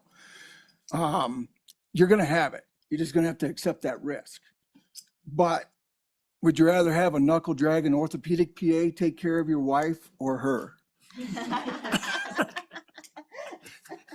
I mean, I can do it. I've delivered kids, but I mean, it can get complicated pretty quick. Generally speaking, when they go great, it's awesome. Everybody cries, it's awesome. But when it goes wrong, it can go wrong bad and quickly. And that will eventually happen. Some high risk is going to walk into her office and say, help. I think you'd rather have her than me. Accept the risk. I think I would. Senator Scott. You ready for a motion on the bill? Any other public comment? Okay, we're going to close public comment and we are going to work the bill. So committee, what is your pleasure? Madam Chairman. Oh, okay. So first of all, we do have two bills before us. The first thing we'll do is we'll allow Senator Scott had suggested that maybe these could be one bill and maybe they're separate. Do you want to discuss that? No, Madam Chairman, they could be combined. I have been persuaded by the testimony that that would be unwise in terms of getting the essential bill passed. So I was going to make a motion on the bill, but I think somebody else did. Okay, on the birthing centers Medicaid coverage 26 Yeah. LSO 162, is there a motion? Yes. Second. Okay, second. Okay. All right. Any amendments on the bill? Question. Okay, any? Yeah, Have we discussed the bill enough? yes. Okay, let's take a roll call vote on the bill. This is a roll call vote for 26 LSO 162 birthing centers and Medicaid coverage. Senator Crum, Yes, Senator Hutchings, Yes. Senator Scott, Aye. Senator Steinmetz, Aye. Representative Klauston, Aye. Representative Gugemas, Aye. Representative Heft, Aye. Representative McCann, Aye. Representative Ottman, Aye. Representative Thayer, Aye. Representative Wasserberger, Aye. Representative Yin, Aye. Representative Rodriguez Williams, Aye. Co-Chairman Brennan. Aye. 14 aye. Okay. So that bill has passed the committee and that will be a sponsored bill by the committee. Next, we'll go to 26 LSO 237, birthing center insurance parity. Is there a motion on the bill?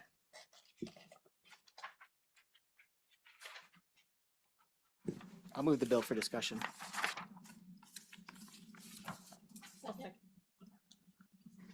Okay. Committee, any amendments on the bill? Madam Chairman, so the Yes. only thing that was mentioned was from Deputy Commissioner Howard about, some states use a certified nurse licensed midwives only versus, all licensed midwives, which is what we have in the bill. So something for the committee to consider. I'm probably not going to move an amendment on that basis. But I think overall it's, you know, like I said, we passed a mental health parity. I think it makes sense to have parity on this. And we didn't hear anything from insurance saying that it's a bad idea as well, or from anyone else saying it's a bad idea.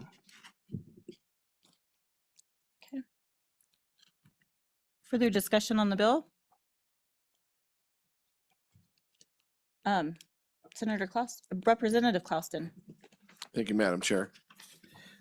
I think right now I would like to see us work with the Medicaid, see how well it goes, get the system established, find out a little bit more about the insurance parity before I'd be comfortable passing this part of the bill. So I think right now I'm probably a no on this.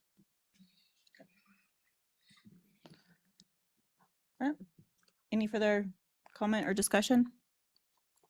Okay, we'll go ahead and take a roll call vote. This is a roll call vote for 26 LSO 237, Birthing Centers Insurance Parity. Senator Crum, Aye. Senator Hutchings, No. Senator Scott, No. Senator Steinmetz, No. Representative Klauston, No. Representative Gugamas, No. Representative Heft, No. Representative McCann, No. Representative Ottman, Aye. Representative Thayer, No. Representative Wasserberger, No. Representative Yin. Aye. Co-Chairman Rodriguez Williams, Aye. Co-Chairman Brennan. Aye. 5 aye, 9 no. Okay, that bill will not move forward. Okay, it's 3:28. As we all know, we're very behind. But I'm seeing some glazed looks on everybody's eyes. So 10 minutes and we will come back.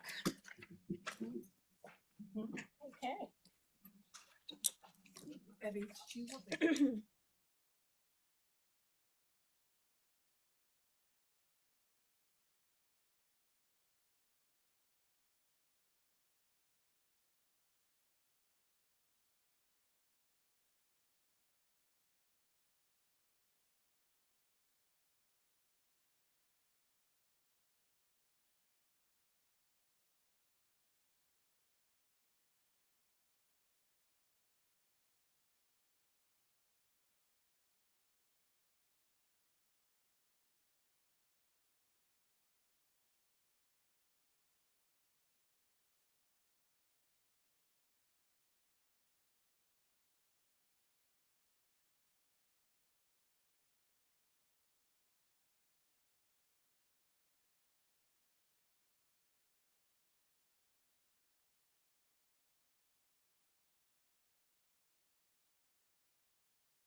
Are we live? Okay, all right. The meeting will come back to order. We are going to make a couple of adjustments to the schedule just due to the time that we're under. So we are going to move item number 7, hospital bankruptcy. That is going to be moved to tomorrow. And then we have several people that have traveled to get here to just give us an update from the working group on the natural pass. So we'll go ahead and get an update on that. And then we'll go back to item 3, the emergency medical services, and then we'll cover what we can of item 6, the public assistance programs. So, if we could get an update from the working group for the natural paths.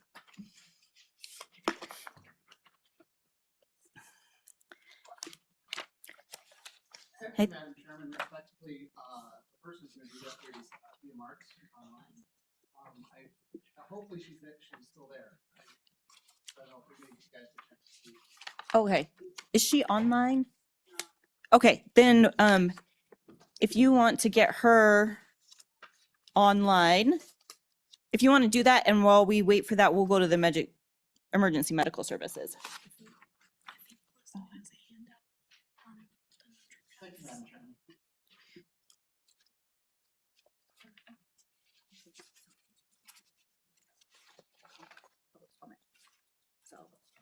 Chairman. Okay.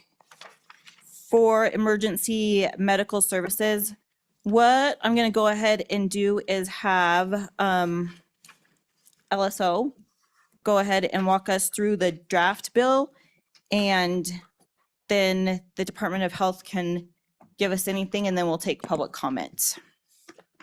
Thank you, Madam Chairman, members of the committee. This bill draft is entitled 26 LSO 135, Medicaid Rate Increase EMS Services. And so beginning on page 1, section 1 provides a Medicaid rate increase for EMS services from what I believe is 66 or 67% right now to 100% of the current Medicaid rate for the period beginning July 1st, 2026 and ending June 30th, 2028. Section 2 on page 2 requires the Department of Health to report to the Appropriations and Labor Committees regarding the additional costs incurred by the increased reimbursement rate required by this act. Section 3, beginning on page 2, appropriates $1.3 million from the general fund and $1.3 million from federal funds for the increased EMS reimbursement rate. And then the staff comment on page 3 indicates that the wording in the appropriation is that it's the intent of the legislature that the Department of Health include this rate increase in their standard budget for the next biennium, and that's a policy choice for the committee whether or not they want to do that. And then section 4 provides an effective date, and I would stand for any questions. Committee, any questions for LSO? Okay, we'll go ahead, and if the Department of Health wants to comment on this.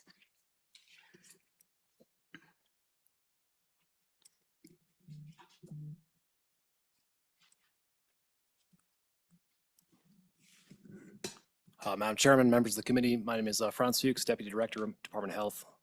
Again, I recognizing the agenda is pretty tight. We're happy to just stand for questions. Any questions for the Department of Health? Senator Scott? Madam Chairman, do we currently have any areas in the state without the emergency service? And do we have any areas where we're really concerned that the emergency service providers are going to go bankrupt?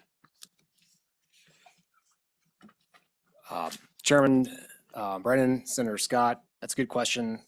I would say there's most populated areas have some EMS response. The question is, how long does it take to get to there, right? So there's, for example, smaller volunteer services can take over, 30 minutes to get somewhere because they have to, if they're on call, they have to get their ambulance to make sure it's okay. They have to get going.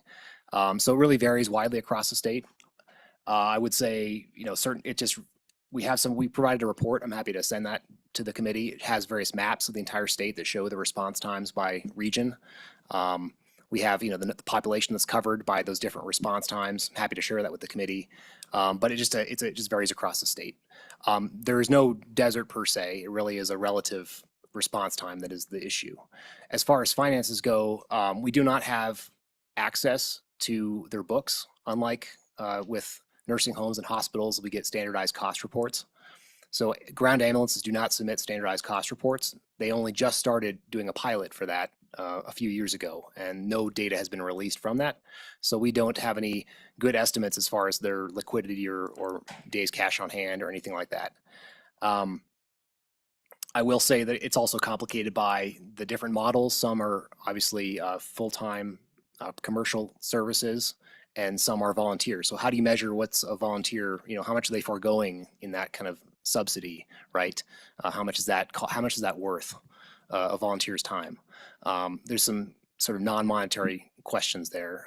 So it's not there's no easy answer. I would say it's fairly precarious, and the volunteer situation is getting worse and worse. Volunteerism is generally declining across the nation. And so we have seen services starting to consolidate, starting to band together. Most recently, like Star Valley now is under the hospital, and that was an amalgam of volunteer services before. But the fundamental problem with and I'm kind of rambling here, is you've seen one EMS service, you've seen one EMS service. It's very hard to generalize and say across the sector how it's, what the finances are. So I'll stop there. Madam Chairman, little context here. Madam Chairman, this has been a growing problem for the past 20, 25 years. We've had a number of close calls which would have deprived, and one of them would have deprived a good chunk of I-80 of all emergency ambulance services. We've managed to patch it together. We've been gradually finding one way or another to increase the reimbursement. And what I think is really going on is that with the economic pressures, it's been more difficult for even semi-paid volunteers to be able to afford it. And we have found that by giving them more professional training, we can save a lot of lives. So that ought to be done. But that's increasing pressure to make this a full-time profession. And I think that whether we do it with this bill this time, or with a budget amendment, or a bill in another few years after we have had a major crisis, we're going to have to take these things to a much more full-time professional paid service, because we simply aren't going to get the service any other way. And it does save a lot of lives. So it's a matter of judgment. Do we have to proceed in this bill at this time? But this is the direction we're going to have to go in as a society. And I think you'll find if you don't go that way, you'll have a crisis where the populace will force you to go this way, one way or another. Madam Chairman? Yes, Senator Crum. Yes, this bill is a very important bill in my part of the world, in southeast Wyoming. We have many rural fire departments that are volunteer, and they're just making ends meet. We've heard some of the reasons why, but what they can't do right now is the training that we heard from Senator Scott. Also, they're unable right now to keep their equipment at the level they need to be. Equipment gets more expensive all the time, and I-80 is a big deal in our part of the world, as some other highways, and we need to make sure that we can get emergency response services out to them that are not only get there, but they have the training and the tools needed to respond to the accident. So getting the rates up is very, very important to these rural fire departments. Thank you. Any further questions for the department? Coach Sherman. Thank you, Madam Co-Chair. Gentlemen, my question relates to the rural health program that's coming down the pipe in your application. Has there been any pitches to Department of Health or to the executive branch in general in regards to using that funding towards EMS services or any services particular that they provide for rural areas. Madam Chairman, Madam Co-Chair, yes, I don't want to get ahead of our skis for tomorrow, but the EMS is a very large focus for this. We really are trying to look at one, addressing the big mismatch between, you have those fixed costs that you have to pay for the capacity, right? You have to have an ambulance ready to go 24/7. That's going to cost you somewhere between $250,000 and $500,000, depending on who you're staffing it with. There's a small service out in Laramie County called the Albin Rescue that saw 18 calls last year. So it doesn't matter what the rate is, right? You could pay several X what we're paying now, but you can't pay those bills, that fixed cost with 18 calls, right? So there's a big gap between the fixed costs and the volume. And a big focus of this rural health transformation is how do we address that issue? How do we look at maybe reimbursing for the fixed costs? So paying smaller services more of a block grant basis, but then secondly, encouraging them to consolidate, encouraging them to regionalize, encouraging them to work with other services to find more sustainability moving forward. So I will say that's, a bit of a preview, but that's kind of what the EMS component looks like. It does hinge on what funding is allowed and what isn't. Follow up. Thank you, Madam Co-Chair. Just piggybacking on what you've shared, I know that there's been some innovation within EMS services, and some states do have this service where they are provided telehealth services within ambulances. Is there any discussion or interest from the executive branch to use that rural health funding, if we are awarded it, to go towards innovative new services for Wyoming? Madam Chairman, Madam Co-Chair, yes, to some degree, we're looking at, the way we're looking at it is more of a procurement problem. We don't, as versus a technology problem. And by that, I mean, in Cheyenne, we are not equipped to pick winners and losers. We are not equipped to say, this is the technology that every ambulance has to have, right? So we are certainly looking at trying to accept proposals from providers, hospitals, ambulance services, whoever, if they have an idea that's innovative, if they have a technology platform they want to buy, and maybe they put up matching funds for that to show skin in the game, that's kind of where we would look at helping them out. But it would not be, doing an RFP for the entire state and saying every ambulance has to use this particular telehealth platform. That's definitely not in our conceived application at the moment. Representative Ottman. Thank you, Madam Co-Chair, and Mr. Fuchs. Thank you for being here. I want to just kind of give you a few things that I've seen and questioned. And so maybe you can give me some clarity because it's kind of out there. Number one, it seems as though the counties are responsible for appropriating funds to different entities or allowing organization. If a municipality, and what I've noticed too is that there is new equipment in a lot of these smaller rural fire companies and EMS places. I mean, there is new equipment, but whether or not there is the personnel to run them. And so sometimes people look for not finding an answer themselves to see how it's going to pan out, and then they'll do it. And so what I'm wondering is that with the Department of Health, is there a way that you can encourage or talk to the counties and municipalities around the state and to try to get county consensus within themselves? Like I have 6 or 7 municipalities or small towns, plus the county, plus the state. And each one is looking at funding sources. Each one is looking for what they can get out of it. What is a way that we, and probably not other than a whip, get them to say, okay, if you want an ambulance in your community and you have a garage to put it in and you have the personnel that'll do it, why should anybody tell them, no, we're not going to work with you? Why? I mean, I don't know who to talk to about these things.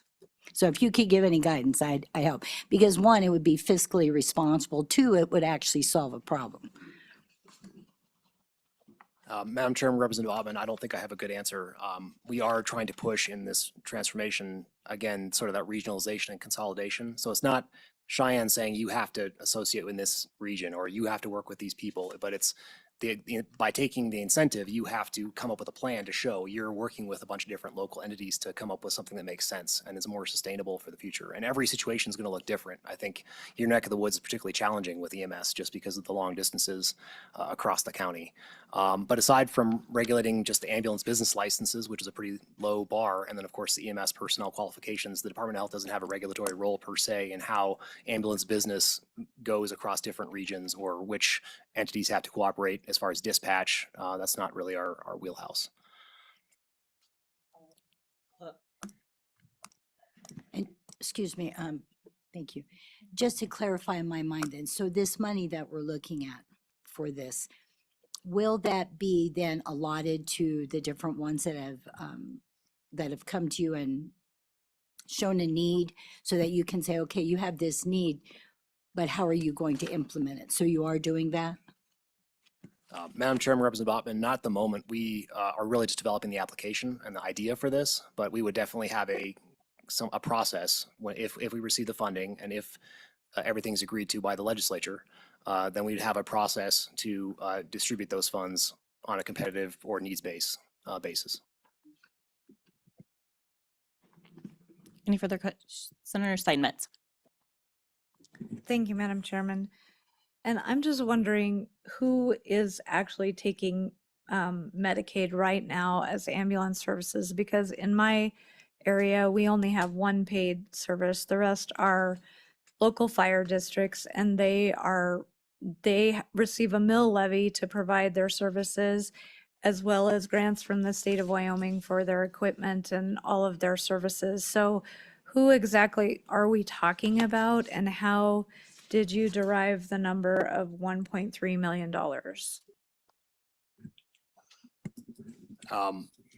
Madam Chairman, Senator Steinmetz, so all ambulance services that transport medically are required to report to a system called the Wyoming Ambulance Trip Reporting System, or WATRS.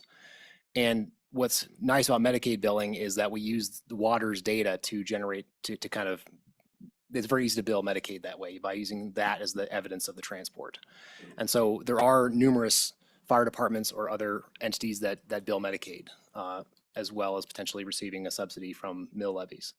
I would say the volume for Medicaid is pretty low generally. We're maybe 15% of the payer mix on average. Medicare is going to be your largest payer. I mean, as far as volume goes, just based on the risk of trauma and needing transport.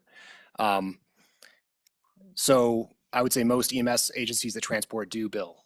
To your second question, how did we figure out this increase? This was basically just looking at our claims experience and saying, okay, we have this many claims, we have this many different, the average mileage was this, and we basically just extrapolate there and say, if we had to raise the rates by, X percent, we need this many dollars to fund that rate increase. And that's where that 1.3 million came from.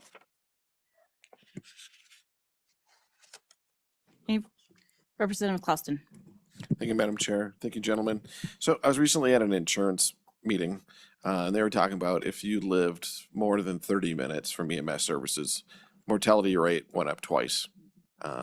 So these companies were seeing increased insurance costs if they didn't have ambulance services within 30 minutes. Have we seen any of that in Wyoming? If you know that.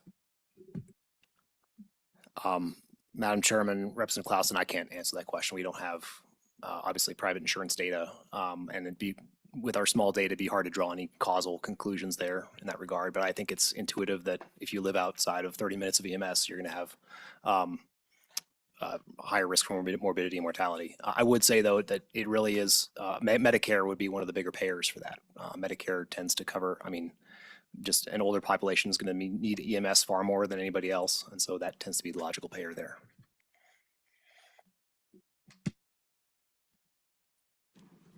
Any further questions? Yes, Representative Thayer. Thank you, Madam Co-Chair. I have a question for you guys. Franz, on page 2, It was similar verbiage on line 4 and 5 about the usual and customary bill charges. You guys talked about that would present a problem on the last bill. Would that be similar on this bill also? Madam Chairman, Representative Thayer, this looks like it's correctly at 100%, so I defer to, yeah.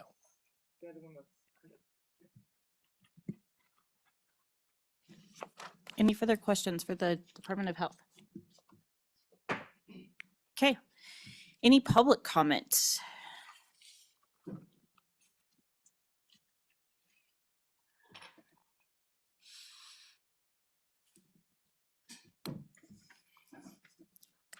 Go ahead. Madam Chairman, committee members, Eric Boley with Wyoming Hospital Association. And we are in support of this bill for a whole lot of different reasons. And I think there's been good conversation today.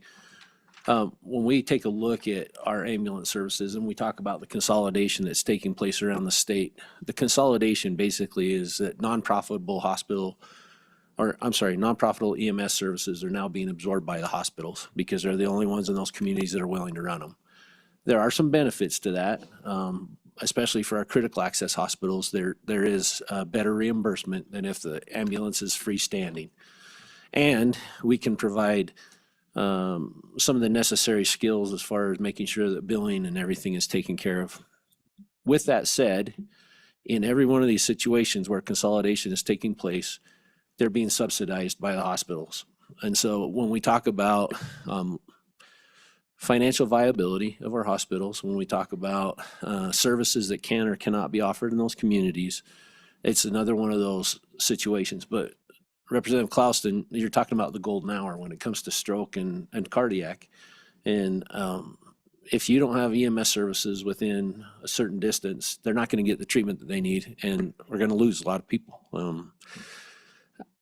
I think the unfortunate part or the fortunate part is a lot of our transfers are, well, a lot of our calls are not Medicaid transfers, but a lot of our calls are uncompensated, where we're called into the homes and we don't transport, but we help take care of certain needs in those homes. If EMS was a profitable service, you wouldn't be seeing all of this consolidation. What you would be seeing is private EMS services entering every one of our markets and running those services. And so here in Cheyenne, it's pretty profitable. Even in Fremont County, they struggle, and they've had to spend a lot of money over the years subsidizing the services to keep them there. So this is a small amount of money that could really help buoy up and shore up some of these EMS services. And as we take a look, with the cuts in property taxes, so our hospital districts have now taken on EMS services. They're now receiving 25% less in their property tax mill levies. So they're subsidizing the service that's already losing them money. And so $1.2 million, and I heard our legislature talk about backfilling and making sure we didn't lose services in our communities. $1.3 million in the grand scheme of things isn't a whole lot, but it could help our EMS services be a little bit more viable. And so I would ask you to advance this, and let's take a look at it. And let's take a look at this separately from the rural health transformation funds.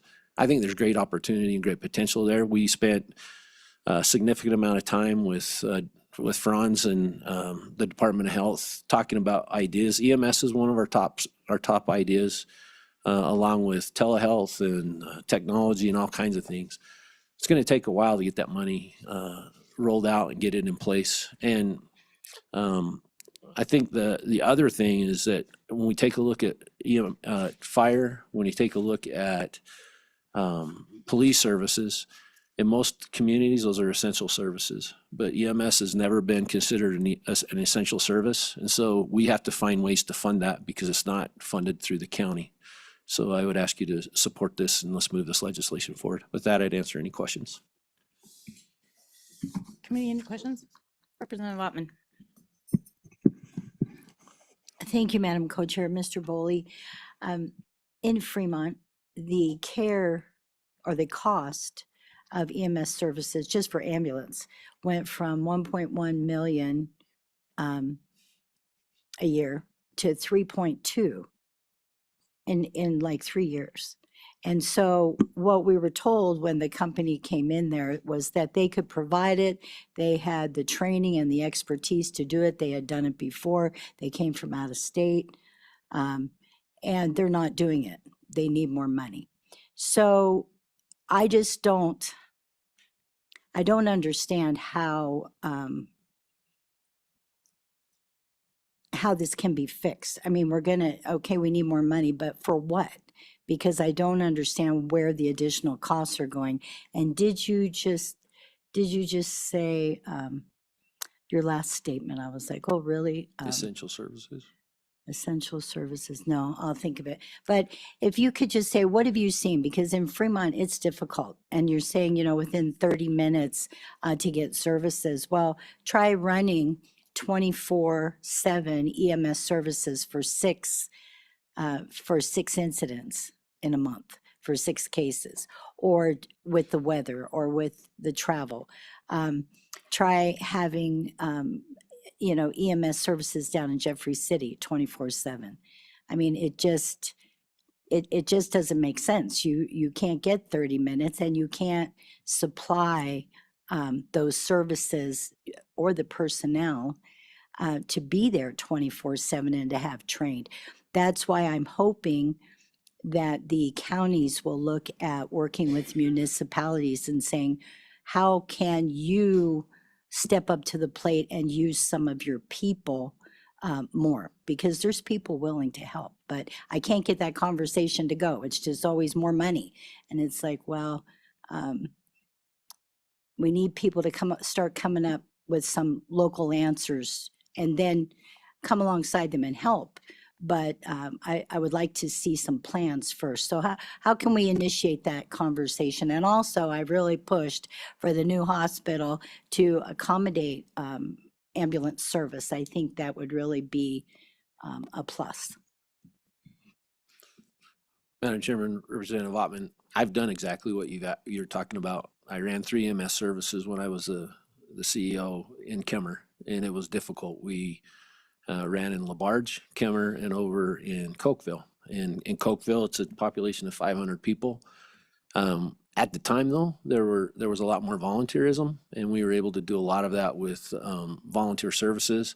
We eventually had to close the LaBarge service because, again, there just weren't enough, and we had to rely on sublet to respond. I think ideally it would be great to have EMS within 30 minutes of everybody. I don't think it's realistic in our state, but the closer we can get to that, the better. When we talk about expenses, equipment costs a whole lot more. And if you look at most of our EMS services, they're running on older and older equipment because they can't afford to replace that because they're not making any money. We're requiring more and more training. EMS, the state EMS is requiring paramedic level training as opposed to EMT and EMTI. Do we need that? I don't know if that's the thing, but if with more education comes more pay, and we're in a situation where it costs more to deliver that care because we're paying higher wages. We're having to pay more staff as opposed to volunteer staff. And we do have areas where there are volunteer services that are still in place.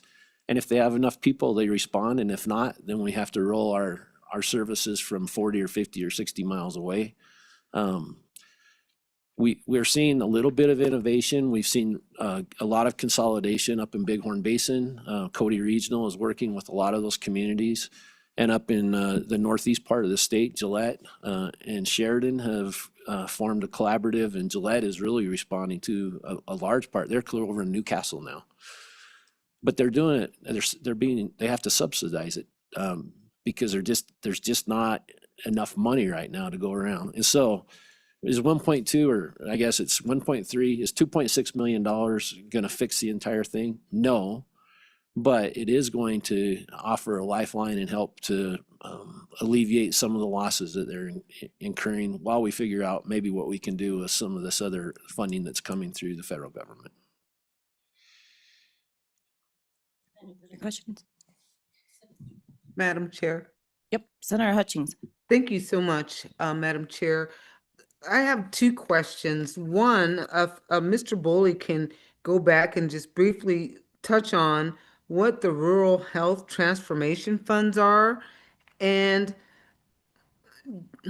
a question, if anybody can answer this, we have in these bills, the state will appropriate 1,300,000. And then we say this, the federal government will give us the other. How in the world do we come about saying the federal government is going to pay the other half? If someone can answer that, I'd appreciate it. Thank you. Do you have the answers to either one of those? Madam Chairman, I'll give it a shot, and if I need to call a lifeline, I'll ask Franz to come up, but I think I've got it covered. I'll take the easy one first. The 50-50 match, it's our federal match, and so if the state puts in $1.3 million of general funds, it'll be matched dollar for dollar by the federal funding. That gives us the $2.6 million. It's the same for any Medicaid program, except for a couple outliers. And so that's where we're not going to dictate to the federal government. That's the agreement we have in place. The Rural Health Transformation Program or funding is the $50 billion that was passed by Congress with the One Big Beautiful Bill. And that's what we've been talking about off and on all day, and that you'll receive a report on tomorrow. But we are in line to potentially receive between 500 and maybe even up to $800 million over the next 5 years. With certain requirements, and that's the application that Franz and the Department of Health have been working on to submit to the governor.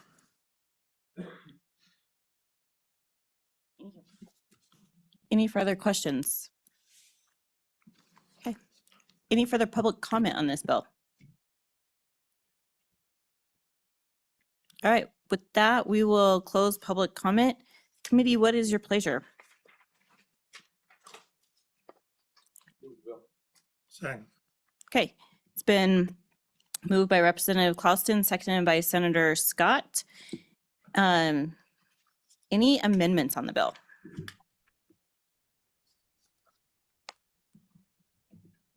Okay, how about discussion on the bill? Madam Chair? Yes, Senator Hutchings. Thank you. With that explanation on the rural health transformation funds, 500 to 800 million is a lot of money. And to think that we would start out with 1 million or 2 and possibly get 500 later on, just throwing it out there, 50 million. I don't know what the amount would be. Wouldn't it behoove us to slow down and just see what's going to happen within a few months or years? Thank you.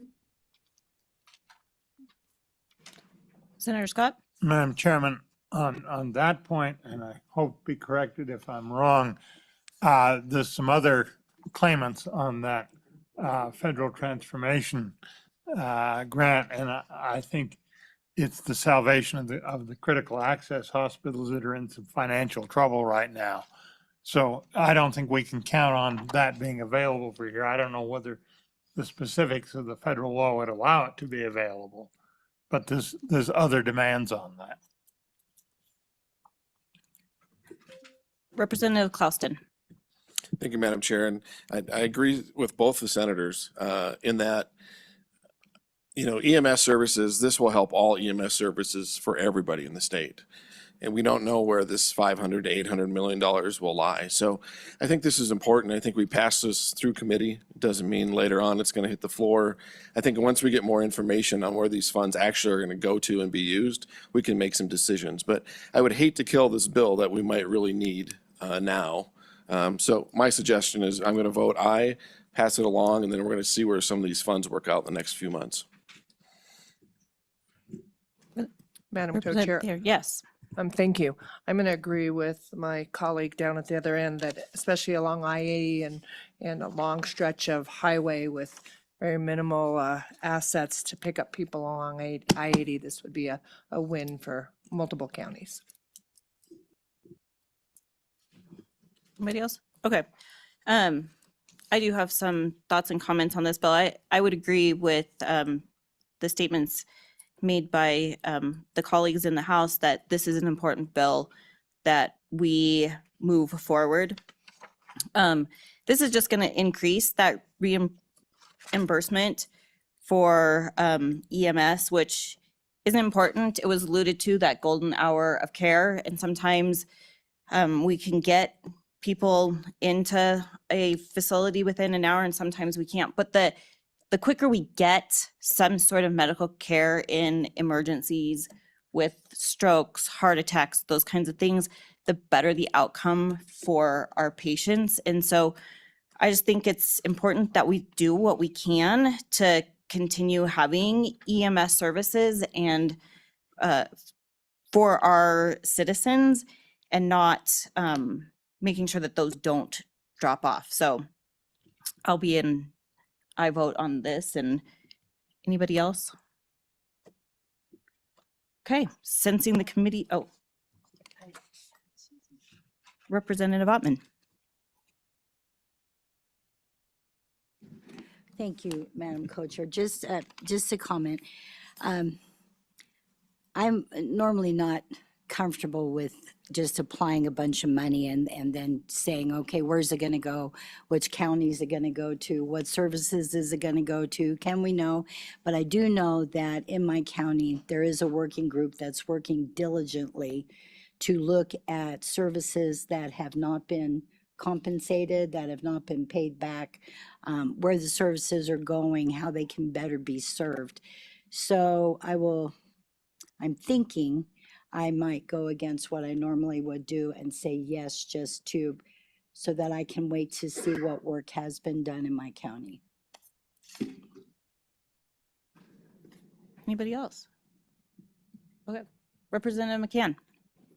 Thank you, Madam Chair. Just to play devil's advocate here, I mean, we live in a very rural state. So at some point, and I'm not saying yay or nay for any of this as far as, but you know, we generally speaking choose where we live. And when you do that, you have to accept the risk living further away from medical care. So just don't lose sight of that, please. Thank you.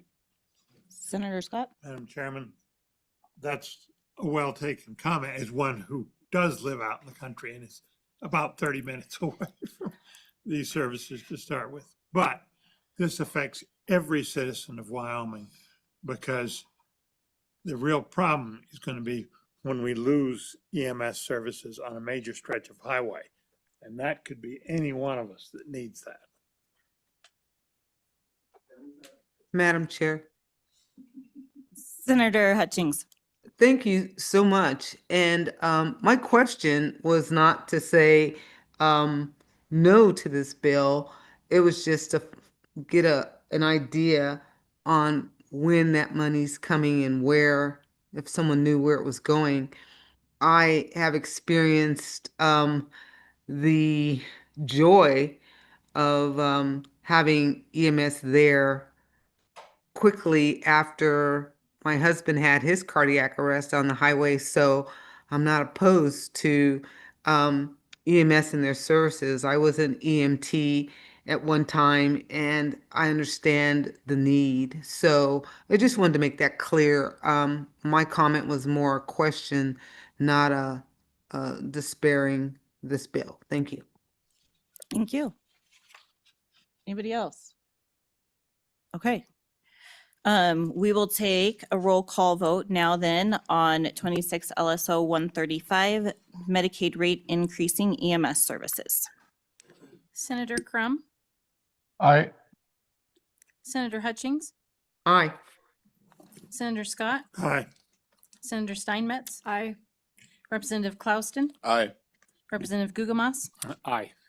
Representative Heft, No. Representative McCann, Aye.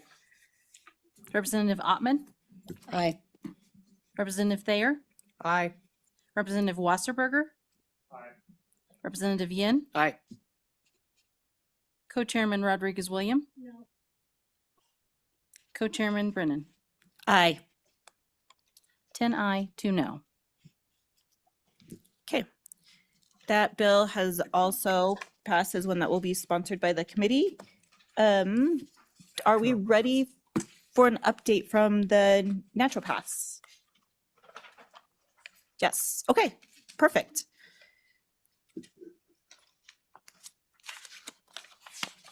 Yes.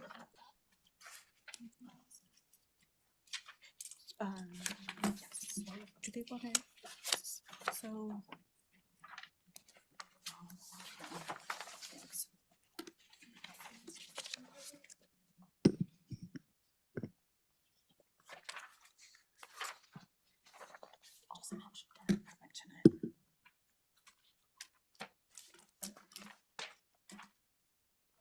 Okay, I will also mention that we do have a research memorandum on the naturopath doctor title and requirements for the state.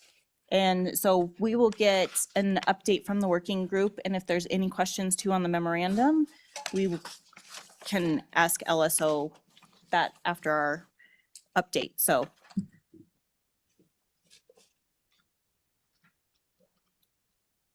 We're ready. Right, Madam Chair? go ahead. Yep, go ahead, we're ready. All right. Thank you, Madam Chair and members of the committee. It's really good to see you again. I'm Dr. Thea Marks, representing the Wyoming Association of Naturopathic Physicians, with a progress report from the joint working group between myself, Dr. Palmer, Dan Young, and April Martinez. Following your direction from the June interim meeting, our small working group met several times to determine whether Wyoming's naturopathic stakeholders could identify areas of common ground. First, we successfully established mutual recognition that both licensed naturopathic physicians and traditional practitioners have meaningful roles in serving the health needs of the Wyoming people. Second, a joint board of governance and licensure was discussed, but not accepted by the traditional practitioners who preferred to remain exempt from licensure. Third, the traditional practitioners submitted a list of exemptions, and the majority of those exemptions were accepted by the Wyoming Association representatives as reasonable and workable. Fourth, we were unable to reach consensus on title. While no unified bill text resulted, the group worked constructively and respectfully, recognizing both pathways serve distinct yet valuable roles for Wyoming citizens. We would like to also acknowledge Senator Barlow's guidance and organizational leadership in helping facilitate and sustain a productive process between parties throughout this effort. Finally, the Wyoming Association respectfully asks the committee to support continued discussions with the next level of stakeholders so that the process of providing clear, safe, and practical licensure pathway for naturopathic physicians in Wyoming can continue to move forward. Dr. Sean Palmer and Dr. Carol Iverson are there in person representing the State Association. They have copies of the progress report memo for you and to answer any questions. Thank you so much for your time and continued commitment to this important issue. I stand for any questions that you might have. Thank you. Co-chairman. Thank you, Madam Co-Chair. Ma'am, so according to our last meeting minutes, a working group was created, and I think you mentioned Senator Barlow spearheaded the working group, but there was also other legislators that were appointed to that working group. Were they part of the meeting as well? I can answer that question. I was supposed to be online with that and I completely forgot about it. And they tried to call me and get a hold of me, and because I had forgotten, didn't work out. So I dropped the ball on that.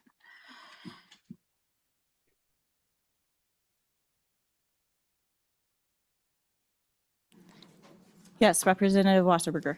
I know me and Pam Thayer said we wanted to be a part of that study group and were never invited to any of the studies.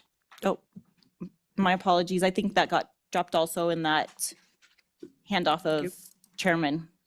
So, because that I was not aware of, so. But it sounds like there's more work to do, so more opportunities, I hope.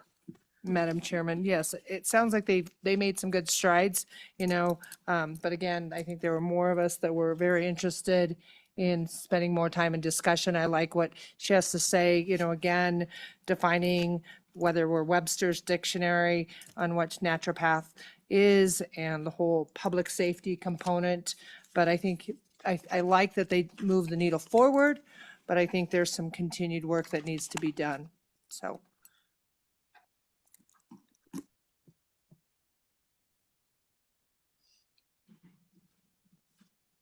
Any other questions at this time for, yes? Thank you, Madam Chair.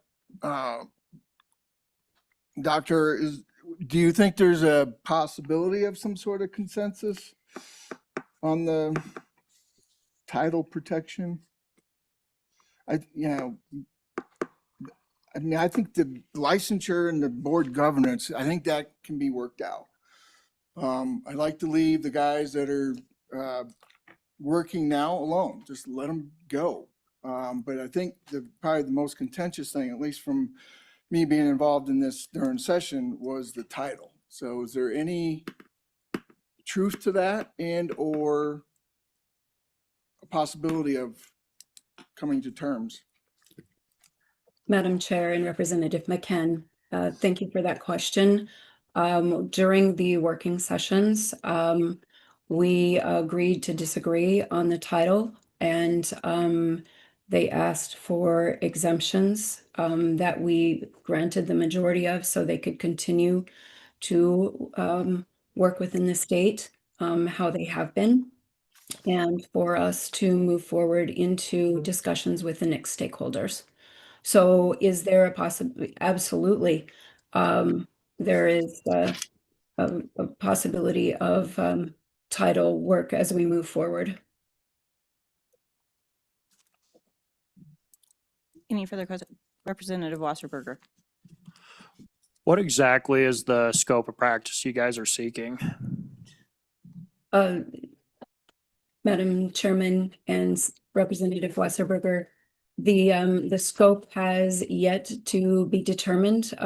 That was not discussed within this and is certainly relative to the definitions of each of the individual practices.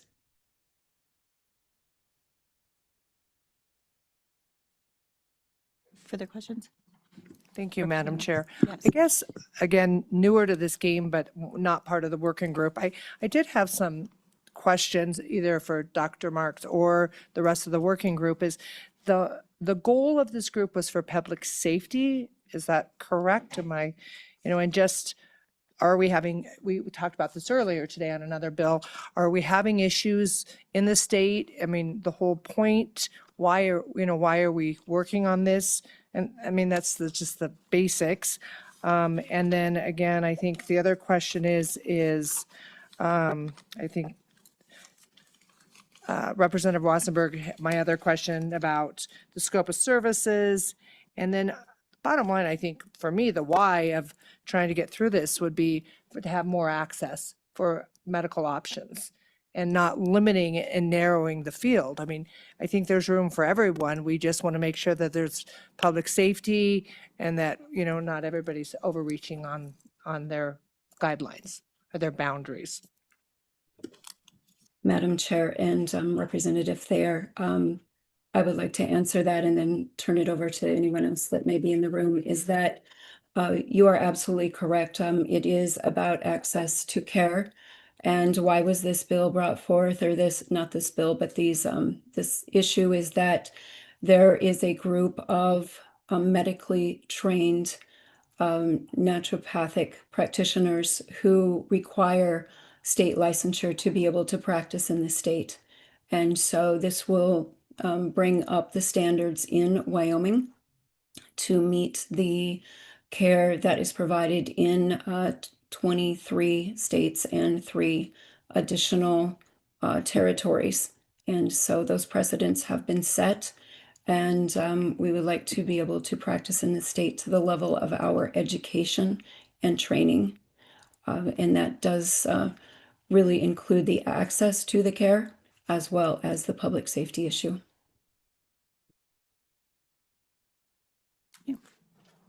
Any further comments? Questions? Okay, well, oh, Representative Wasserberger. How's this going to affect the chiropractor that has a background in natural remedies and is selling vitamins? How is this gonna not exclude them from being hurt in their scope of practice? Madam Chair and Representative Wasserberger, so the chiropractor that is selling nutritional supplements or giving nutrition advice, those are exempt from the discussions or from the regulations as we discussed here. And so certainly there should be no issue. There is no regulation really anywhere, even at the federal level, for restricting nutrition advice or nutrition supplement sales.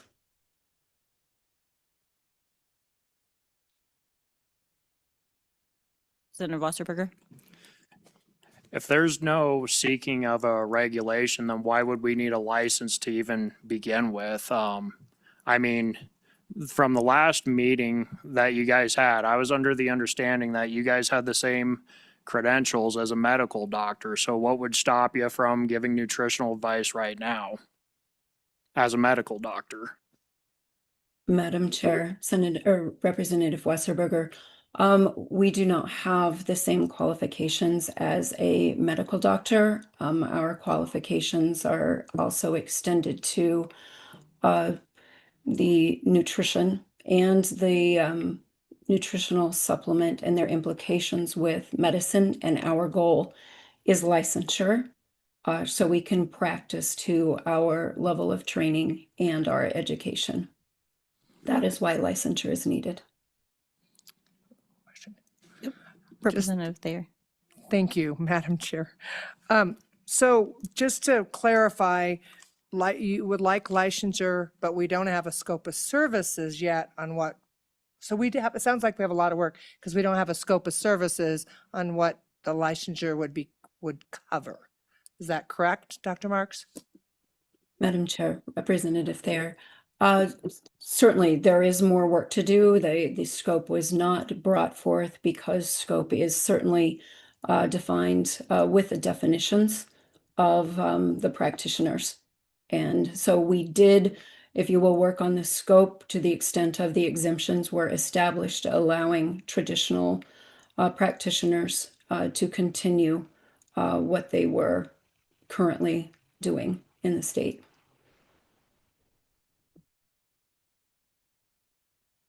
Representative Wasserberger. What exactly would be your scope of practice in Connecticut then? Because I mean, to be running a bill without a scope of practice, that would be like saying I'm going to open a business, but I don't know what my service is just kind of what that seems like to me. So, I mean, what is your scope of practice in Connecticut?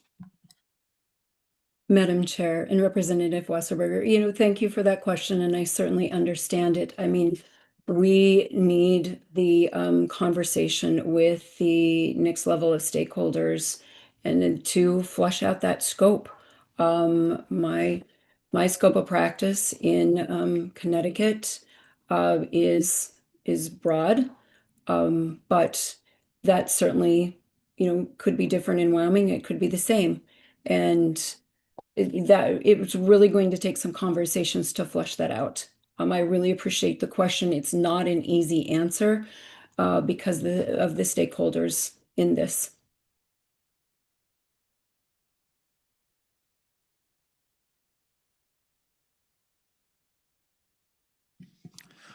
Why is it so urgent to be considered a licensed naturopath if you don't even have a scope of practice yet then?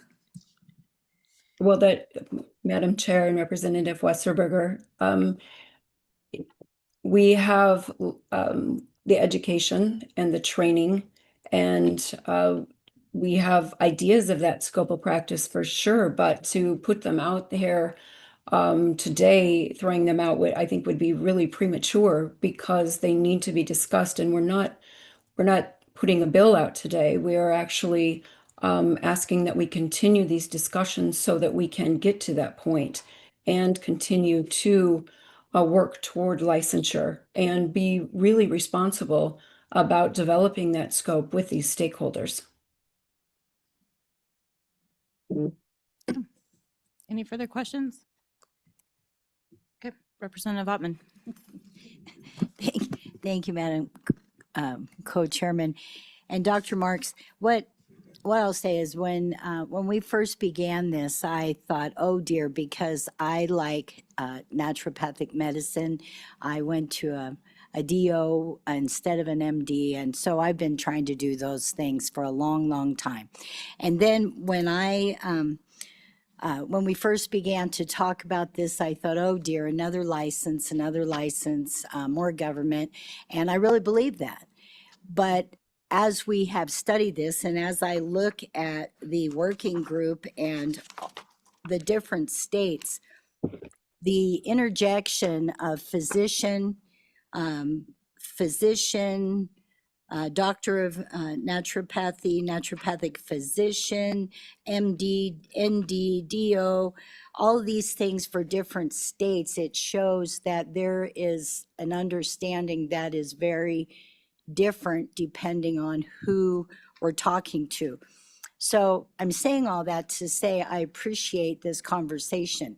I didn't really think that an ND needed to have licensure more along with a physician or MD until some conversations came up to say that here in the state of Wyoming, we don't have a naturopathic doctor that if their patient required a little bit of additional medical things that could go towards pharmaceuticals or infusion or something like that, and might be a protocol, that they really couldn't do it. And to find a doctor with which they could work could be difficult.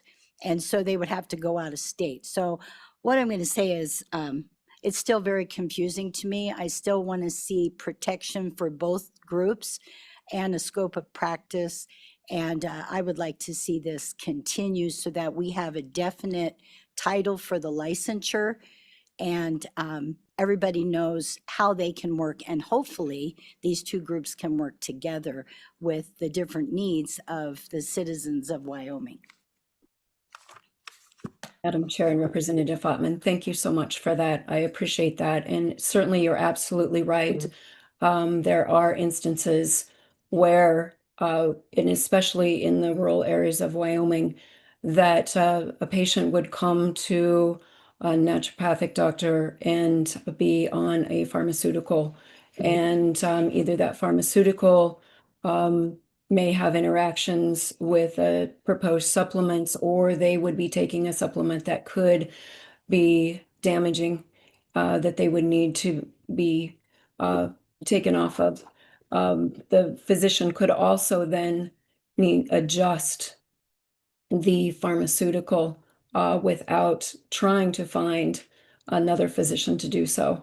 It's also very pertinent to note that an example being, if a patient comes in, let's say, if any of you have ever been to Crowheart, Wyoming, it's a long ways to a doctor, and they have an obvious lesion that really needs to be biopsied. Do you wait for that lesion and do you try to get them into someone who can biopsy that? Or can the naturopathic physician do a punch biopsy right there and send it off to pathology and have an answer sooner than later, and most likely begin treatment much sooner than if you had to refer to someone else? It's also very important to note that physicians, naturopathic physicians, are trained to refer and are trained to diagnose. And so when we recognize something that is life-threatening or that needs advanced referral treatment, that they do it immediately and they don't just rely on naturopathic remedies, salves and tinctures and herbs to treat that, but they recognize that it must be dealt with quickly, such as cancer. and they refer on to that. So you're absolutely right, Representative Ottman. Thank you for bringing that up, and we certainly would like to continue the conversation with the other stakeholders. Thank you. Okay, I believe that we have some public testimony in the room, so if you guys want to come up and fill the chairs, and I would ask that you keep your comments short and succinct for us. I know sometimes that can be hard to do, but it's the end of the day, and I promise you we'll observe more with less.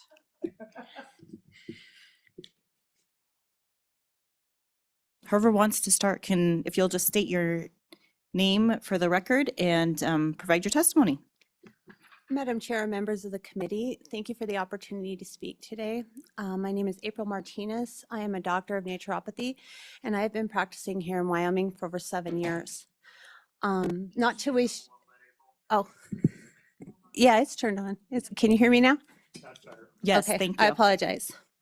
So I did have a statement I wanted to say, but I think that as a member of the working group, I would like to speak on some of the things that were just discussed. One of them, I think it has not been made clear to the committee that 23 states do have licensure. 23 states have very different levels of licensure. I was going to speak to you today about Idaho's bill specifically because they have a balanced model that protects both groups. And in there, unlicensed naturopaths may still use the titles ND and naturopathic doctor. I am a doctor of naturopathy. That is what my designation is. And that has been part of the contention in this working group is I work just as hard for my education, that it's not fair to have that ripped away from me, okay? Another thing I want to address, I work really well with the medical professionals in my community. If I have a serious case walk in, I am immediately sending them out. I have had one instance where we almost had to call emergency services for somebody. I do not attempt to practice beyond my scope. I do not do emergency care. I do not show myself to the community as somebody who practices medicine and emergency care. So I do work very well. I have recommended to clients to go see their primary care physician and possibly get scans of their lungs or, you know, other things that is outside of my scope. If they're on prescriptions, I am very clear with my clients on day one that they need to be talking to the prescribing doctor and letting their doctor know that we are taking this type of treatment and this type of care. So that way the prescribing doctor is also on board with their patient and my client. I do look at contraindications. That is something I do want to make clear. I do look at contraindications. I am no different than a medical doctor. I do not want to harm anybody that comes in for services with me. I do believe that Wyoming needs to define what naturopathy is. If you Google naturopathy, you're going to get 50 different definitions. I went straight to Merriam-Webster. I also submitted a detailed document to you all. I emailed it all to you last night, but also provided an in-person paper copy today that has that definition in there for you. So thank you for hearing me out today. And if I'm available if you have any questions. Committee, any questions? Okay, next. Madam Chair and members of the committee, I want to thank you for the opportunity of having to speak with you today. My name is Dan Young, board certified traditional naturopath with over 25 years of hands-on experience in Wyoming. My family and I have been serving thousands of residents here in Wyoming with non-invasive nutritional as well as herbal traditions without, to my knowledge, one single consumer complaint to date. I speak today not in opposition to safety or standards, but to raise three major concerns with the direction this legislation is being asked to go in regards to the Joint Study Committee. First, lawmakers are being asked to create a licensing statute for a modality that as of today is not even defined anywhere in Wyoming law, act, or statute. Yet this very modality, traditional naturopathy, has been practiced safely and peacefully in this state for over 3 decades. This bill attempts to regulate something before it has ever been properly defined, creating confusion rather than clarity. Second, the bill seems to suggest that only a small handful of medically modeled schools are qualified to teach naturopathy. While that may apply to the medical version, traditional naturopathy has long been represented by multiple national certification boards and educational pathways. These practitioners have trained, tested, and operated fully within the scope of their training and within federal law, specifically the DSHEA Act of 1994, which during the study group, Dr. Marks pointed out to me a misstatement, and I thanked her for that. But here's the clarification of the statement I was after, which clearly permits the use of herbs, nutrition, and natural remedies as long as they are not used to diagnose, treat, cure, or prevent illness. And that is exactly what we've practiced legally and ethically for decades. And if the goal here is to create a new class of medical naturopathic physicians with diagnostic and prescriptive authority, then those individuals should be seeking recognition and integration with existing medical agencies and regulatory bodies, not by overtaking and redefining traditional naturopathy through this bill. Third, the most alarming. This legislation engages in title capture. It would take away the very titles, naturopath, doctor of naturopathy, board certified naturopath, that have been held lawfully and honorably in the state of Wyoming by practitioners for years, effectively discrediting those who have never caused harm, never burdened the state with a financial responsibility of any kind, and have only provided service and relief to Wyoming families. So for those reasons, I strongly urge this body to stop this bill entirely at this time. It is not ready. It lacks clear definitions, and it risks doing more harm than good. Rather than advancing a regulatory structure built on unclear language and title capture, this committee, I would hope, would consider striking down this legislation and return to the table with proper clarity, separate the traditional as well as the medicalized models, and ensure that Wyoming continues to protect consumer choice, practitioner freedom, and the longstanding heritage of natural, non-invasive healthcare that has served this state safely for decades. And with the time remaining, I would love some questions. Thank you.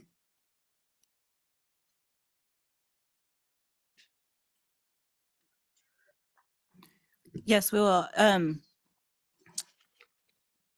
I'll get to you in just a second. I will just, one clarification, we have no bill before us, just more education and information from the working group. We don't have any draft bills before this committee at this time. Madam Chair, this doesn't recognize House Bill 269.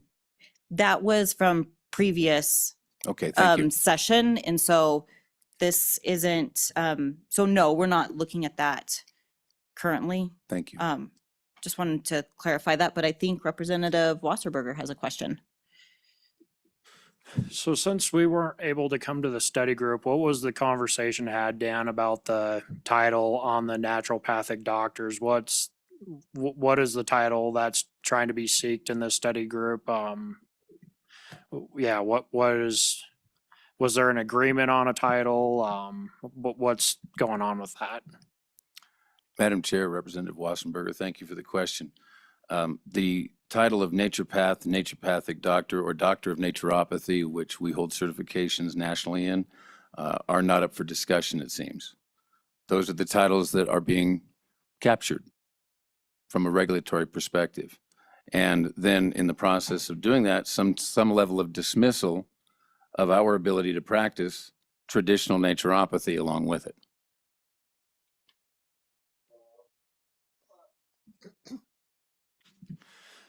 So there was no compromise on changing the title to natural medical doctor or another title besides naturopathic physician doctor. There was no compromise on that. Madam Chair, Representative Wassenberger, there was actually we said that based on the present understanding and scope of practice to diagnose, treat, and cure disease, as a licensed medical physician, that a licensed medical naturopathic physician was what was thrown out as a title, because that clearly defines what's being asked for. And that was rejected. So there was never a conclusion on what name that they could agree on with you guys? No, sir. Thank you.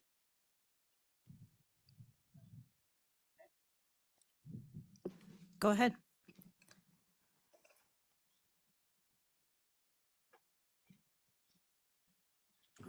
There it is. Sorry. Madam Chair, committee members, my name is Tebra Morris. I'm 63 years old, and I've been a highway contract mail carrier for 14 years. I drive from Rollins to Lander and back 6 days a week, delivering to Bear Oil, Post Office, Jeffrey City, and all the mailboxes along the highway, including packages. Several ranches out there are 60 miles from town, and believe me, they order a lot from Amazon. I have rheumatoid arthritis. It hit hard on my 40th birthday. Allopathic or conventional medicine wasn't offering much that didn't come with strings attached, side effects. I watched a friend 2 years older than myself become completely disabled with the disease. I lived in Rapid City then, and 23 years ago, thanks to naturopathy, I did not follow in my friend Jeannie's footsteps. I moved back home to Rollins 18 years ago and did not have that care readily available. About 10 years ago,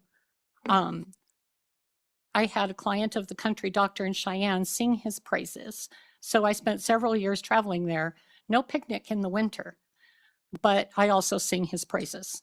For the past 7 years, my naturopathic doctor has been April Martinez, and thanks to her care, I've not declined or maintained, but I keep gaining. If I had to move, I would look for another April, a naturopathic doctor whose profession uses what God provides, which includes the intellect and tenacity to earn the title, but also to keep learning in order to help people like me. It costs both time and money to keep pursuing answers, but now April Martinez, Dan Young, and other NDs in our state are fighting to keep the titles that they worked hard to get and maintain in order that we, the consumer, know what we're getting when we walk through the clinic door. I want the doctor that doesn't even think about prescribing drugs, and I want April, Dan, and the rest to quit losing healing time for their clients, spending that precious time fighting for their rightful title. Thank you for your time. Thank you. Any questions? Thank you. All right.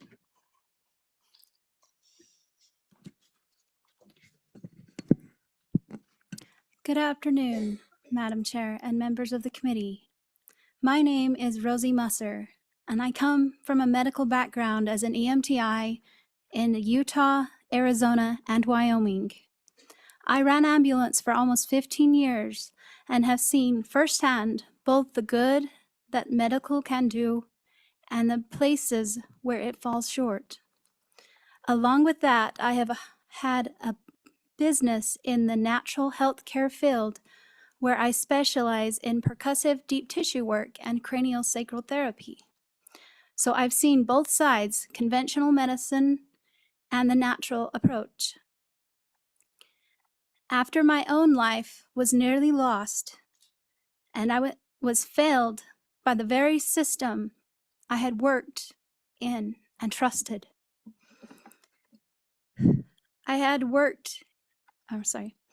I turned to a natural approach, and honestly, it saved my life.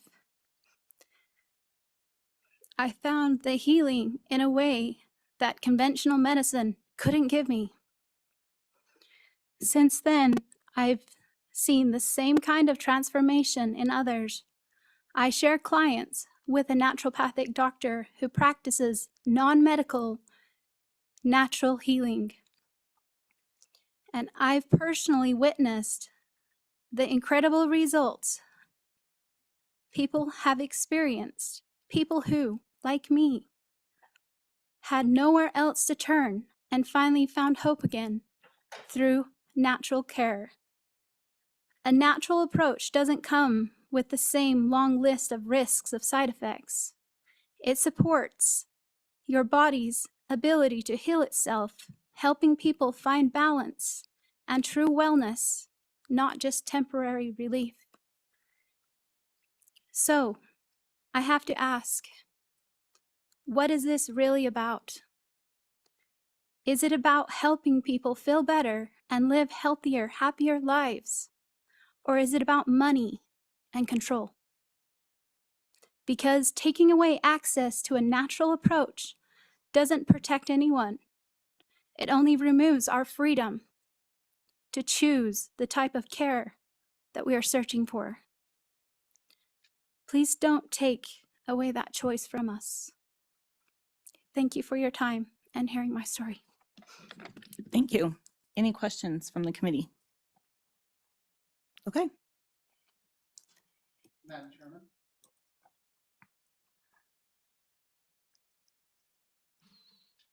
Can you hear me now? I can hear you now. Thank you. Madam Chairman, members of the committee, my name is Dr. Sean Palmer. I'm a member of the Wyoming Association of Naturopathic Physicians. First, I just want to reiterate, so far in all our discussions and so far in all the other times we've been before, either just the House Committee as alone or as the committee as a whole, we've been pretty clear in our commitment to make sure we're not affecting services available in the state of Wyoming. And so far, most exemptions that we have agreed to should hold up to that, meaning that anyone who's prescribing an herb, a supplement, doing any other kind of therapy that is currently legal within the state, our intent is to keep that being so. I think when it came, so most of this discussion really probably relates to title. And as you can see with the working group right now, we had mentioned that we've had a lot of agreement. There are some areas of disagreement, and that's one of the reasons why we'd like to continue the working group, is so we can hopefully get through some of this. When it comes to title, one of the things that came up for us is that there are some terms that the other side have proposed that may that other stakeholders may not approve of. And so one of our concerns was not making sure we weren't getting caught in between two sets of stakeholders when it came to title. And so, and of course, one of those terms that, although we would like to advocate that from the state of Wyoming, we realize there may be points of compromise, would be the term physician. So that's the first step. I think the second step is also that the title on my degree is Doctor of Naturopathic Medicine. That came from an accredited four-year institution that ultimately is federally accredited. And so the other struggle we have is also, and again, this is an issue we still need to work out, is that with that four-year accreditation, like what happens if we try to change our title to something else? So for example, some of these titles are already built into other systems. So some health insurance companies already recognize the term naturopathic doctor. And so would there be like an educational piece with insurance companies, if they're already saying that they're going to cover that service, but now I present them a license that says something different, will that then impact some of our ability to function within the state? Thank you. Do you have any questions for me? Committee, any questions? Representative sir. McCann. Madam Chairman, Representative McCann. Is there any possibility of compromise on the name? I mean, I get what you're saying, but I also get what they're saying. So this, to me, from the outside looking in, this should be pretty simple. I mean, we should be able to come up with a name that we can both agree on. So I think at this point, one of our struggles is we have to first have conversations with other stakeholders to know what our room for compromise is. Because I think what I was trying to point out is that we know there's other groups, including the Wyoming Medical Society, that we're going to need to talk with. And so we need to also have a feeling of what titles that they also find acceptable. Because one of the things we were concerned about is if we accept a title that one group approves of, but another group doesn't, that in the end, do we end up titleless? Follow on. Follow up? Thank you, Madam Chair. I mean, I'm in the medical field myself, so I fully understand that, you guys got to have a definition for the insurance carriers because they're the bane of my existence. But I think, I don't think we have to really worry about fraud. I don't think we have to worry about these guys claiming on a insurance form or whatever. I'm assuming you guys are mostly cash, right? Okay, so I mean, that would mitigate that. I'm just throwing that out there. And I'm not, on anyone's particular side in the fact that I want you both to be able to, there's room for both of you. There's absolutely no doubt about that. So, you guys got to come up with a name or something. Yeah. Well, like I said, I think our problem is we just don't know what our range of negotiation is on that because of other groups. And so I think that's really one of the purposes for asking continue. Because I think right now, and I'm sorry if I'm being presumptuous, potentially speaking for Senator Barlow, I don't think any of us really knows what this looks like right now. Right now, we're just in the phase of talking to stakeholders, seeing where we have agreement, seeing where we have areas of disagreement, and then there may be other future discussions to try to help work through those areas of disagreement. But I don't think we have even identified all the areas of disagreement yet. Follow up? Thank you, Madam Chair. I'm not trying to be hostile, but this just seems a whole lot, I would think this would be a little bit easier is what all I'm getting at. And I'm not hostile to you or these guys. Is there a problem with both being naturopathic doctors? I mean, is that a major problem for either side? I mean, because, it's not going to be hard to catch these guys in fraud if they decide to try and do that. Well, I don't think they are. I'm just throwing it out there. Well, and truthfully, I think right now, I'm not in a position to be able to answer that question. And, those are usually questions that we reserve for the working group. Just so we kind of get a chance to see where our different areas of agreement and disagreement could be on that. Mm-hmm. The other thing is, there are also times where I'm going to need to also go back and talk to the people I represent as a whole. And so that's part of what we're doing right now is trying to get a sense of where our negotiating room is. And then at some point, we'll also need to have a larger discussion amongst the rest of the WYMP membership.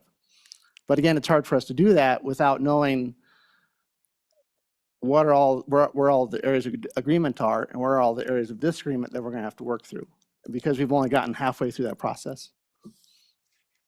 Is it follow up, please? One more follow-up. Sorry. I really want this to work. I mean, I was kind of the initiator of all this, but I didn't realize what I was getting into, honestly, as far as the differences and, for lack of a better word, the egos, because I really think that's what's going on here. And you guys need to both put on your big boy pants and forget the egos and solve the problem. That's my 2 cents. Thank you. Thank you, Representative McCann. We're doing our best to make that happen. Madam Chair. Yes, we'll go to Senator Wasserberger has been over here, and then or Representative Wasserberger. Senator works. It's about time for dinner. More blood flow. Maybe coffee, I don't know. Representative Wasserberger, and then we'll go to Senator Crum. Thank you, Madam Chair. So I'll answer that question. The issue with having both of the names being licensed naturopathic doctor, Darren, or Representative McCann, is if you do that, then you're going to have an issue with lawsuits getting involved, because you're going to have one group of people where there's this argument on what a scope of practice is. And if you go to the courtroom, one's going to say, well, I'm licensed and you're not. So that's the problem with having both of them be the same name, even though you're having a licensed naturopathic doctor, and then the one that's not licensed is you're going to eventually see that end up in the courts.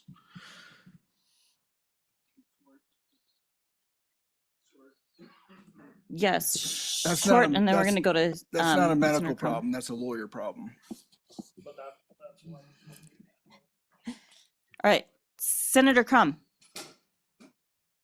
Thank you, Madam Co-Chair. I'm in agreement with Representative McCann. They just need to figure out a name, and I guess I'd ask for this group to instruct the working group to not to come back to us until these guys can figure out a name between themselves, how they're going to figure out a name, who's called what, and then once that's figured out, we can have further discussion. But they need to figure it out. Okay, well, as we can see, it's all simple and no emotions in medicine. Said nobody in medicine ever. So, I appreciate everybody who has showed up to give testimony. I appreciate the working group and what they've done. I can see that we've identified both some issues, some things that have been looked at and agreed upon, and some areas to still work on. And I appreciate everybody who has worked on this. And thank you for the graciousness with changing chairmanship and some of the dropped balls there. I would ask the committee if there is interest in continuing the working group, continuing to identify the where there's agreement and disagreement and kind of where those grounds could be. It looks like I have 3 names, and I know there's 2 people that were wanting to be a part of those. So first question is, would the committee still like to continue with these working groups? And if those 3 people still, which were, what I was given was Representative Guggenmoss, Representative Thayer, and Representative Wasserberger, that were interested, and if you guys are still interested in doing that. So discussion, yes. Yes. Okay. Yes, Representative Ottman. I wasn't part of that working group, and so this is just a question. Was the group of people here, the naturopaths that are here, were they all in the working group as well? You were all there? Okay. Then I do have one question. When you guys graduated from school, if you went to college to become a naturopathic doctor, what was your designation? Was it MD, PhD, ND? What was it? Okay, Doctor of Naturopathy. Okay, and what is this other group? What is their, do you know when they graduate, what they get? If we could have you just come I'm up sorry, to the yeah. microphone so that everybody can kind of understand, and maybe like a quick, because we have representations for both, so maybe if you guys would just succinctly talk about, just tell us succinctly like what your education was, and then we'll ask further questions should we need to. Madam Chair and committee, thank you for having this conversation. First of all, I'd like to make a distinction that just because something is federally accredited, that just means they qualify for student loans. It doesn't approve the quality of education. That's what that's for, is that they can take student loan money. And that the recognition of that training is done by outside organizations, just like April and I. So the school that I went to was out of Fort View, Arkansas. I had to have 12 different certifications and completion of study with hands-on case studies submitted before I could sit for my national board exams with the American Naturopathic Medical Association. That took about 2.5 years alongside a 2.5-year internship. So that is my background. Thank you. Thank you again for letting me speak again.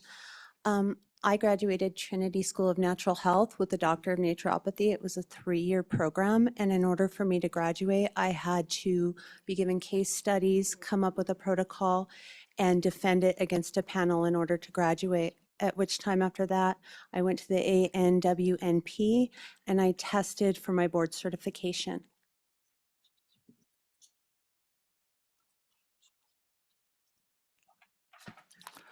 Again, my name is, Madam Chairman. My name is Dr. Sean Palmer. I actually started out life as a chemist, so I have a bachelor's in chemistry. The school I attended actually had medical prerequisites similar to most medical schools. So, so I actually had to go back to school to finish those prereqs, which also includes stuff like cellular biology, childhood psychology, things like that, before I had entered ND school. The program, again, I had, went through as a 4-year federally accredited program. I think one of the things that isn't always appreciated about the federal accreditation process is one of the things that they're doing is establishing, is this degree a doctorate degree of some sort? And so they have a criteria for that. And the reason why that is important to us is so when I use that term, I'm using that term in very much the same way a chiropractor, a dentist, an MD, a DO would, mean that there's been an institution that has established that that degree matches the same level of training as those other professional programs do. And so as part of that program, I went through basic sciences, so biochemistry, anatomy. My anatomy actually included an anatomy lab where we actually had actual people, people who had passed away who were kind enough to let us actually study different body parts on them. We also went through all the ologies, neurology, gastroenterology, oncology, rheumatology, etc. And then along the way, a lot of the training was focused on a mixture of, we also went through pharmacology. Through our pharmacology courses, spent a lot of time understanding drug-herb interactions. So when someone comes in with a certain set of medications, I'll have training to understand what herb supplements, et cetera, are acceptable and what's not acceptable in that circumstance. And then also my training also included clinic time. So we had, I believe, up to 1,200 hours in supervised clinic time amongst a broad number of other, under the supervision of a broad number of other naturopathic doctors. And then also that clinic time. Oh, and then we also had a lot of observational time where you had to go shadow other types of professions. So I shadowed MDs, I shadowed chiropractors, I shadowed other NDs to get a sense of a broad variety of different styles of practice. And then of course at the end they also spent time making sure I was okay to practice. So so they had certain criteria to make sure that, like, when you go in with a clinic, they know how to evaluate somebody. And so our training also included, like, how to do proper physical exams, how to do blood work and actually take blood draws in the interest of being able to do blood work. So I'd have the ability to do a blood draw to measure someone's vitamin D status, or to look at cholesterol, or even to look at more exotic functional medicine tests.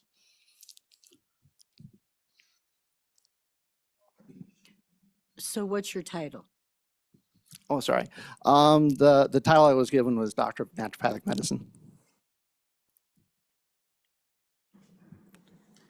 Okay, I have one question. So you talked about a lot of observation and stuff. What kind of more or less clinical experience did you have? Or, like our MDs and DOs have residency programs that you do. What did you have? About how many hours of that did you have? So I think there's a distinction between the training that's required to get the degree versus residency. So usually the residency part is after you've gotten the degree. So there's clinic time during your training getting your degree, and then there's residency time after you've already accomplished that. So I wanted to make sure I was clear on what question you're asking, Madam Chairman. So if I could clarify, well, let me just simply ask, do you have any residency training? I personally don't. There is residency training within the profession. At the time I was going through school, about 10% of the graduating students had residency available to them. I believe that's now up to about 25%. Residencies can range anywhere from 1 to 3 years. And there's a broad range of areas. So there's some that may focus on oncology, some might focus more on a heart health clinic, and some might focus on general practice. In school, most of the focus was on primary care, general practice. One of the struggles we have with residency that maybe most of the lay public is not familiar with is that our residencies are entirely privately funded, while MD residencies are publicly funded. And so because of that, our profession does have a limitation in terms of how many the availability of residencies to the profession. Okay, thank you. And then another question, you mentioned having a pharmacology class and then being able to understand the interactions of like herbs. When I think pharmacology, classes that I took were that are medications type of things, and that was kind of a little bit separate from herbs. So can you just kind of clarify a little of that for me, please? Yeah, Madam Chairman, I'm sorry for the confusion. So my pharmacology class was taught by a PhD pharmacologist, and it covered medications.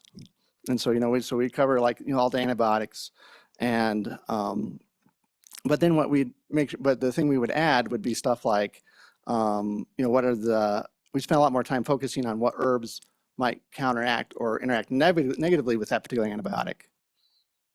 And so that's more what I was trying to say. It was not that our pharmacology class was teaching herbology. We actually had separate herbology classes for that, but that the pharmacology class was making sure we understood the drug nutrient interactions.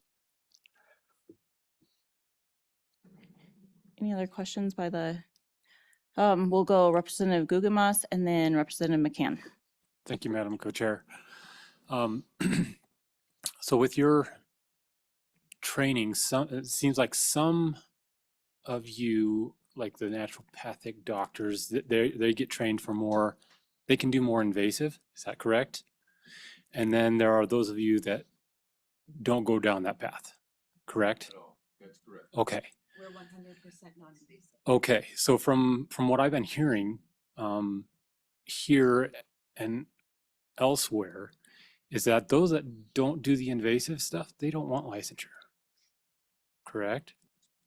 Okay. Okay, but your training is different, correct, from those that do the more invasive procedures. Would that be accurate? Madam Chair, Representative Gugemas, my training was specific to naturopathic principles and modalities, and that is all that my training encompassed. Okay. Okay. Follow up. So I guess I'm a little confused. Why can't we just say, because my naturopathic doctor who has all that training, he wants a licensure. Okay. So why not those that just take that specific kind of training who seem to want the licensure? Are we just strictly talking about title? That's his biggest issue here? Madam Chair, Representative Gugemas. Oh, sorry.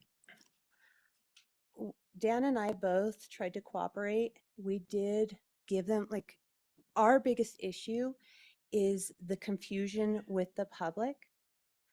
If they're going to be performing more medical privileges in the state, we want it very clear to our community and our citizens of Wyoming to know that if they're working with a naturopath or a naturopathic doctor, they can expect 100% non-invasive natural. We're not denying them. We just want the title to reflect what their piece of paper says. They held a doctorate in naturopathic medicine. Nothing in any of my board certifications or my designation states medical. So we're just not wanting the confusion for the public. Okay. Madam Chair, Okay. may I follow up to that as well? And that's a wonderful question. And the biggest thing that we run into is that there's a medicalized version of naturopathy being presented. That's the problem. It's changing, trying to rewrite what traditional care was all about and meant to be. Now, I would also invite this committee to come to my clinic and to scrutinize our scope of practice firsthand, because in Wyoming, we're very blessed, at least we are very blessed, to have one of the largest naturopathic clinics in the country right here in Cheyenne. So our scope of practice and determining exactly what is being done and what shouldn't be done as a naturopath is right at your fingertips. And I invite that to happen. Thank you. Thank you. Representative Representative McCann. Thank you, Madam Chair. It's two questions to different people. What was your licensure in? Your diploma? What did you describe yourself as?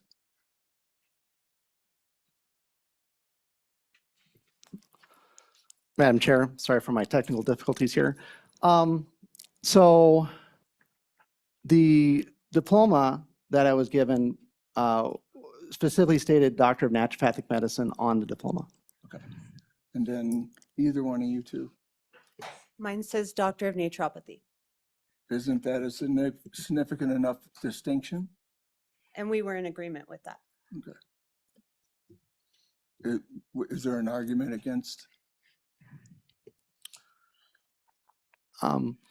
Madam Chairman, I think right now, I think one of our struggles is that we need, I think one of our struggles is that before moving on, we need to have conversations with other groups. Just because, some of the titles also there might be other stakeholders who have concerns. And so the question is, we want to make sure that we know where our negotiating room is and what we can give and not give because of that. And because and that's why I was giving an example of the title physician, is that was one proposed idea out there was, our side may be called naturopathic physician potentially, but then that would be another group though, who may not like that idea. And so that's why I think probably what needs to happen is our ability to essentially talk to other stakeholders, and then maybe at that point we can revisit this conversation with having a better idea of what the range of titles that would be available to us. Thank you, Madam Co-Chair. I want you to know where I'm coming from because I support all of you 100%. And I want to see this work out. The naturopathic doctor that I go to in Riverton, he wants licensure, and I believe one of the reasons is because he had a hyperbaric chamber, and there was somebody in town or next town that wanted to do that and wanted a monopoly on it. So he went to the medical board and pulled some strings, and they made my naturopathic doctor get rid of his. So he can no longer do that. And that guy went on to buy a hyperbaric chamber and charge, I can't remember how many times more to use his. So there is two sides of this coin. Somebody said that a licensure would steal, take away services. I guess not the way I'm envisioning this working out, is because the licensure for those that want it, if we can provide that, that would prevent, or at least help to prevent stuff like that happening, services being taken away from a naturopathic doctor that he's having great success with his patients. So I think there's two sides to that, and I really hope that we can come to an agreement here, because our communities will do a lot better if we can all work together and come to an agreement. It'll be for the betterment of our communities. I believe that. Thank you. Madam Chair, may I say something to that? And actually to kind of respond to Senator Crum, I believe that we came into this working group with a cooperative and collaborative mind. We did compromise and allow them that, a medical title. I don't know how much more. We're representing all the traditional naturopaths in Wyoming that have reached out to us and spoken to us. I don't know how much more we can compromise on. Thank you. All right. Senator Steinmetz has a question, and then we're gonna start wrapping things up, and I'll have a couple comments and we'll wrap it up. Madam Chairman, I don't have a question. I have a helpful suggestion, which is we're not going to solve this tonight. That's why you have a working group. So I would respectfully request that you would appoint a chairman out of the legislature so that they can be a neutral person, because each side has their own differing viewpoint. And we had folks from out of state kind of bring this to us to begin with. And then we have our in-state professionals who have been working for many, many years. So I think we need a neutral party to chair this committee to help negotiate the solutions if we're going to move forward with this. And so I would move to have you make that appointment and move on with our discussion from this topic. Well, Senator Steinmetz, thank you. You took the wind right out of my sails. So that is, I think that there is interest in moving forward and continuing to work on some solutions with this. And so Representative Guggenmoss there and Wasserberger have offered to continue with that help. And Representative, no? Yes, no? No, okay. Representative Hoffman says no. Told you, I'm all losing. My blood sugar is probably like 42 right now. I don't know. And that's low, by the way. And then if there is anybody on in the Senate who would like to, if Senator Steinmetz or anybody else would like to volunteer on that, that would be fine. Was Crum, oh, Senator Crum, were you interested in this? I am willing to help too. And another group I think, that ought to maybe be brought in is the Wyoming Medical Society too. If they're willing to participate. Yes, there have been discussions about that. So, okay, perfect. Madam We Chairman. are going to move forward with yes. So, Madam Chairman, I just want to caution because, I know the senators have been here for scope of practice fights. When a bill hits the floor and both groups don't agree, all stakeholders don't agree, it takes up a lot of time. So I have optimism that the working group can get something good together, but if you have one side if both sides don't agree, if all sides don't agree, I want to caution about bringing a bill to the legislature for the budget session, because in my opinion, I think we're just not going to deal with it if there isn't kumbaya in that situation. If I could read, I'll just respond to that. I think Representative Yen, that is some wise words. I think a bill with this big and this scope that we want to see, maybe not perfect for both sides, but something that can be worked on with both sides. And I will echo what Representative Yin said. That is going to be difficult, if not near impossible, during a budget session. But if we have discussions now, hopefully we could get something good, I think, for the next general session is kind of the thoughts. And Co-Chairman. Thank you, Madam Co-Chair. Yeah, and I would just reiterate that during the last meeting when Chairman Barlow agreed to chair the working group, he had made it pretty clear that the last licensure effort that I think he spearheaded, if I remember correctly, took over a year with all the stakeholders involved, if I remember correctly. So it wasn't anything that was going to be overnight or created by the next meeting. So you're on the right track. All right, so with that, I know we had some kind of people that had some thoughts. I would encourage anybody who has more thoughts or testimony on this to reach out to any member on the legislature, on the working group, or Madam Co-Chairman Rodriguez or myself, and we can direct you to the right people to get those comments and thoughts too. So we're gonna close that update. Thank you, everybody.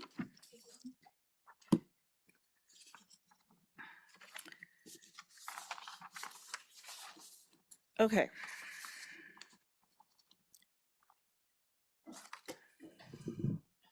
One minute, everybody can stand up for like 30 seconds.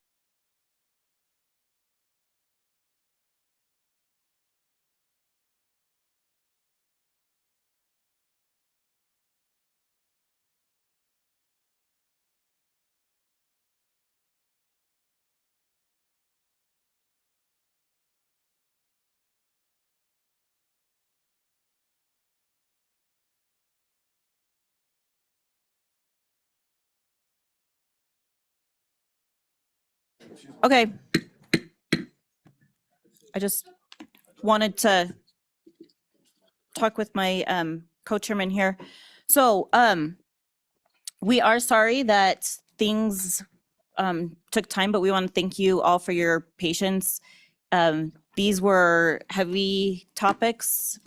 Medicine is complex, and these were complex issues today that we were dealing with, and so we thank you. The good news is maybe that we might just take an extra half a day and do a full 2-day meeting tomorrow. So we're going to carry over the things that we didn't get to today. We're going to carry them over till tomorrow. And I'll just put in a plug. We remember things in short 3 to 5 sentences, succinct and to the point. Anybody does. So just keep that in mind for testimony tomorrow. And with that, we will adjourn for the evening. Madam Chairman, before you Yes. adjourn, you may wish to ask if anyone has come from across the state on any of these bills. They may not be able to come back tomorrow, and you may want to allow them to testify if they can't be here tomorrow, if they've traveled from across the state. Thank you. Is there anybody that's traveled across state that can't be here tomorrow? Nope. Okay.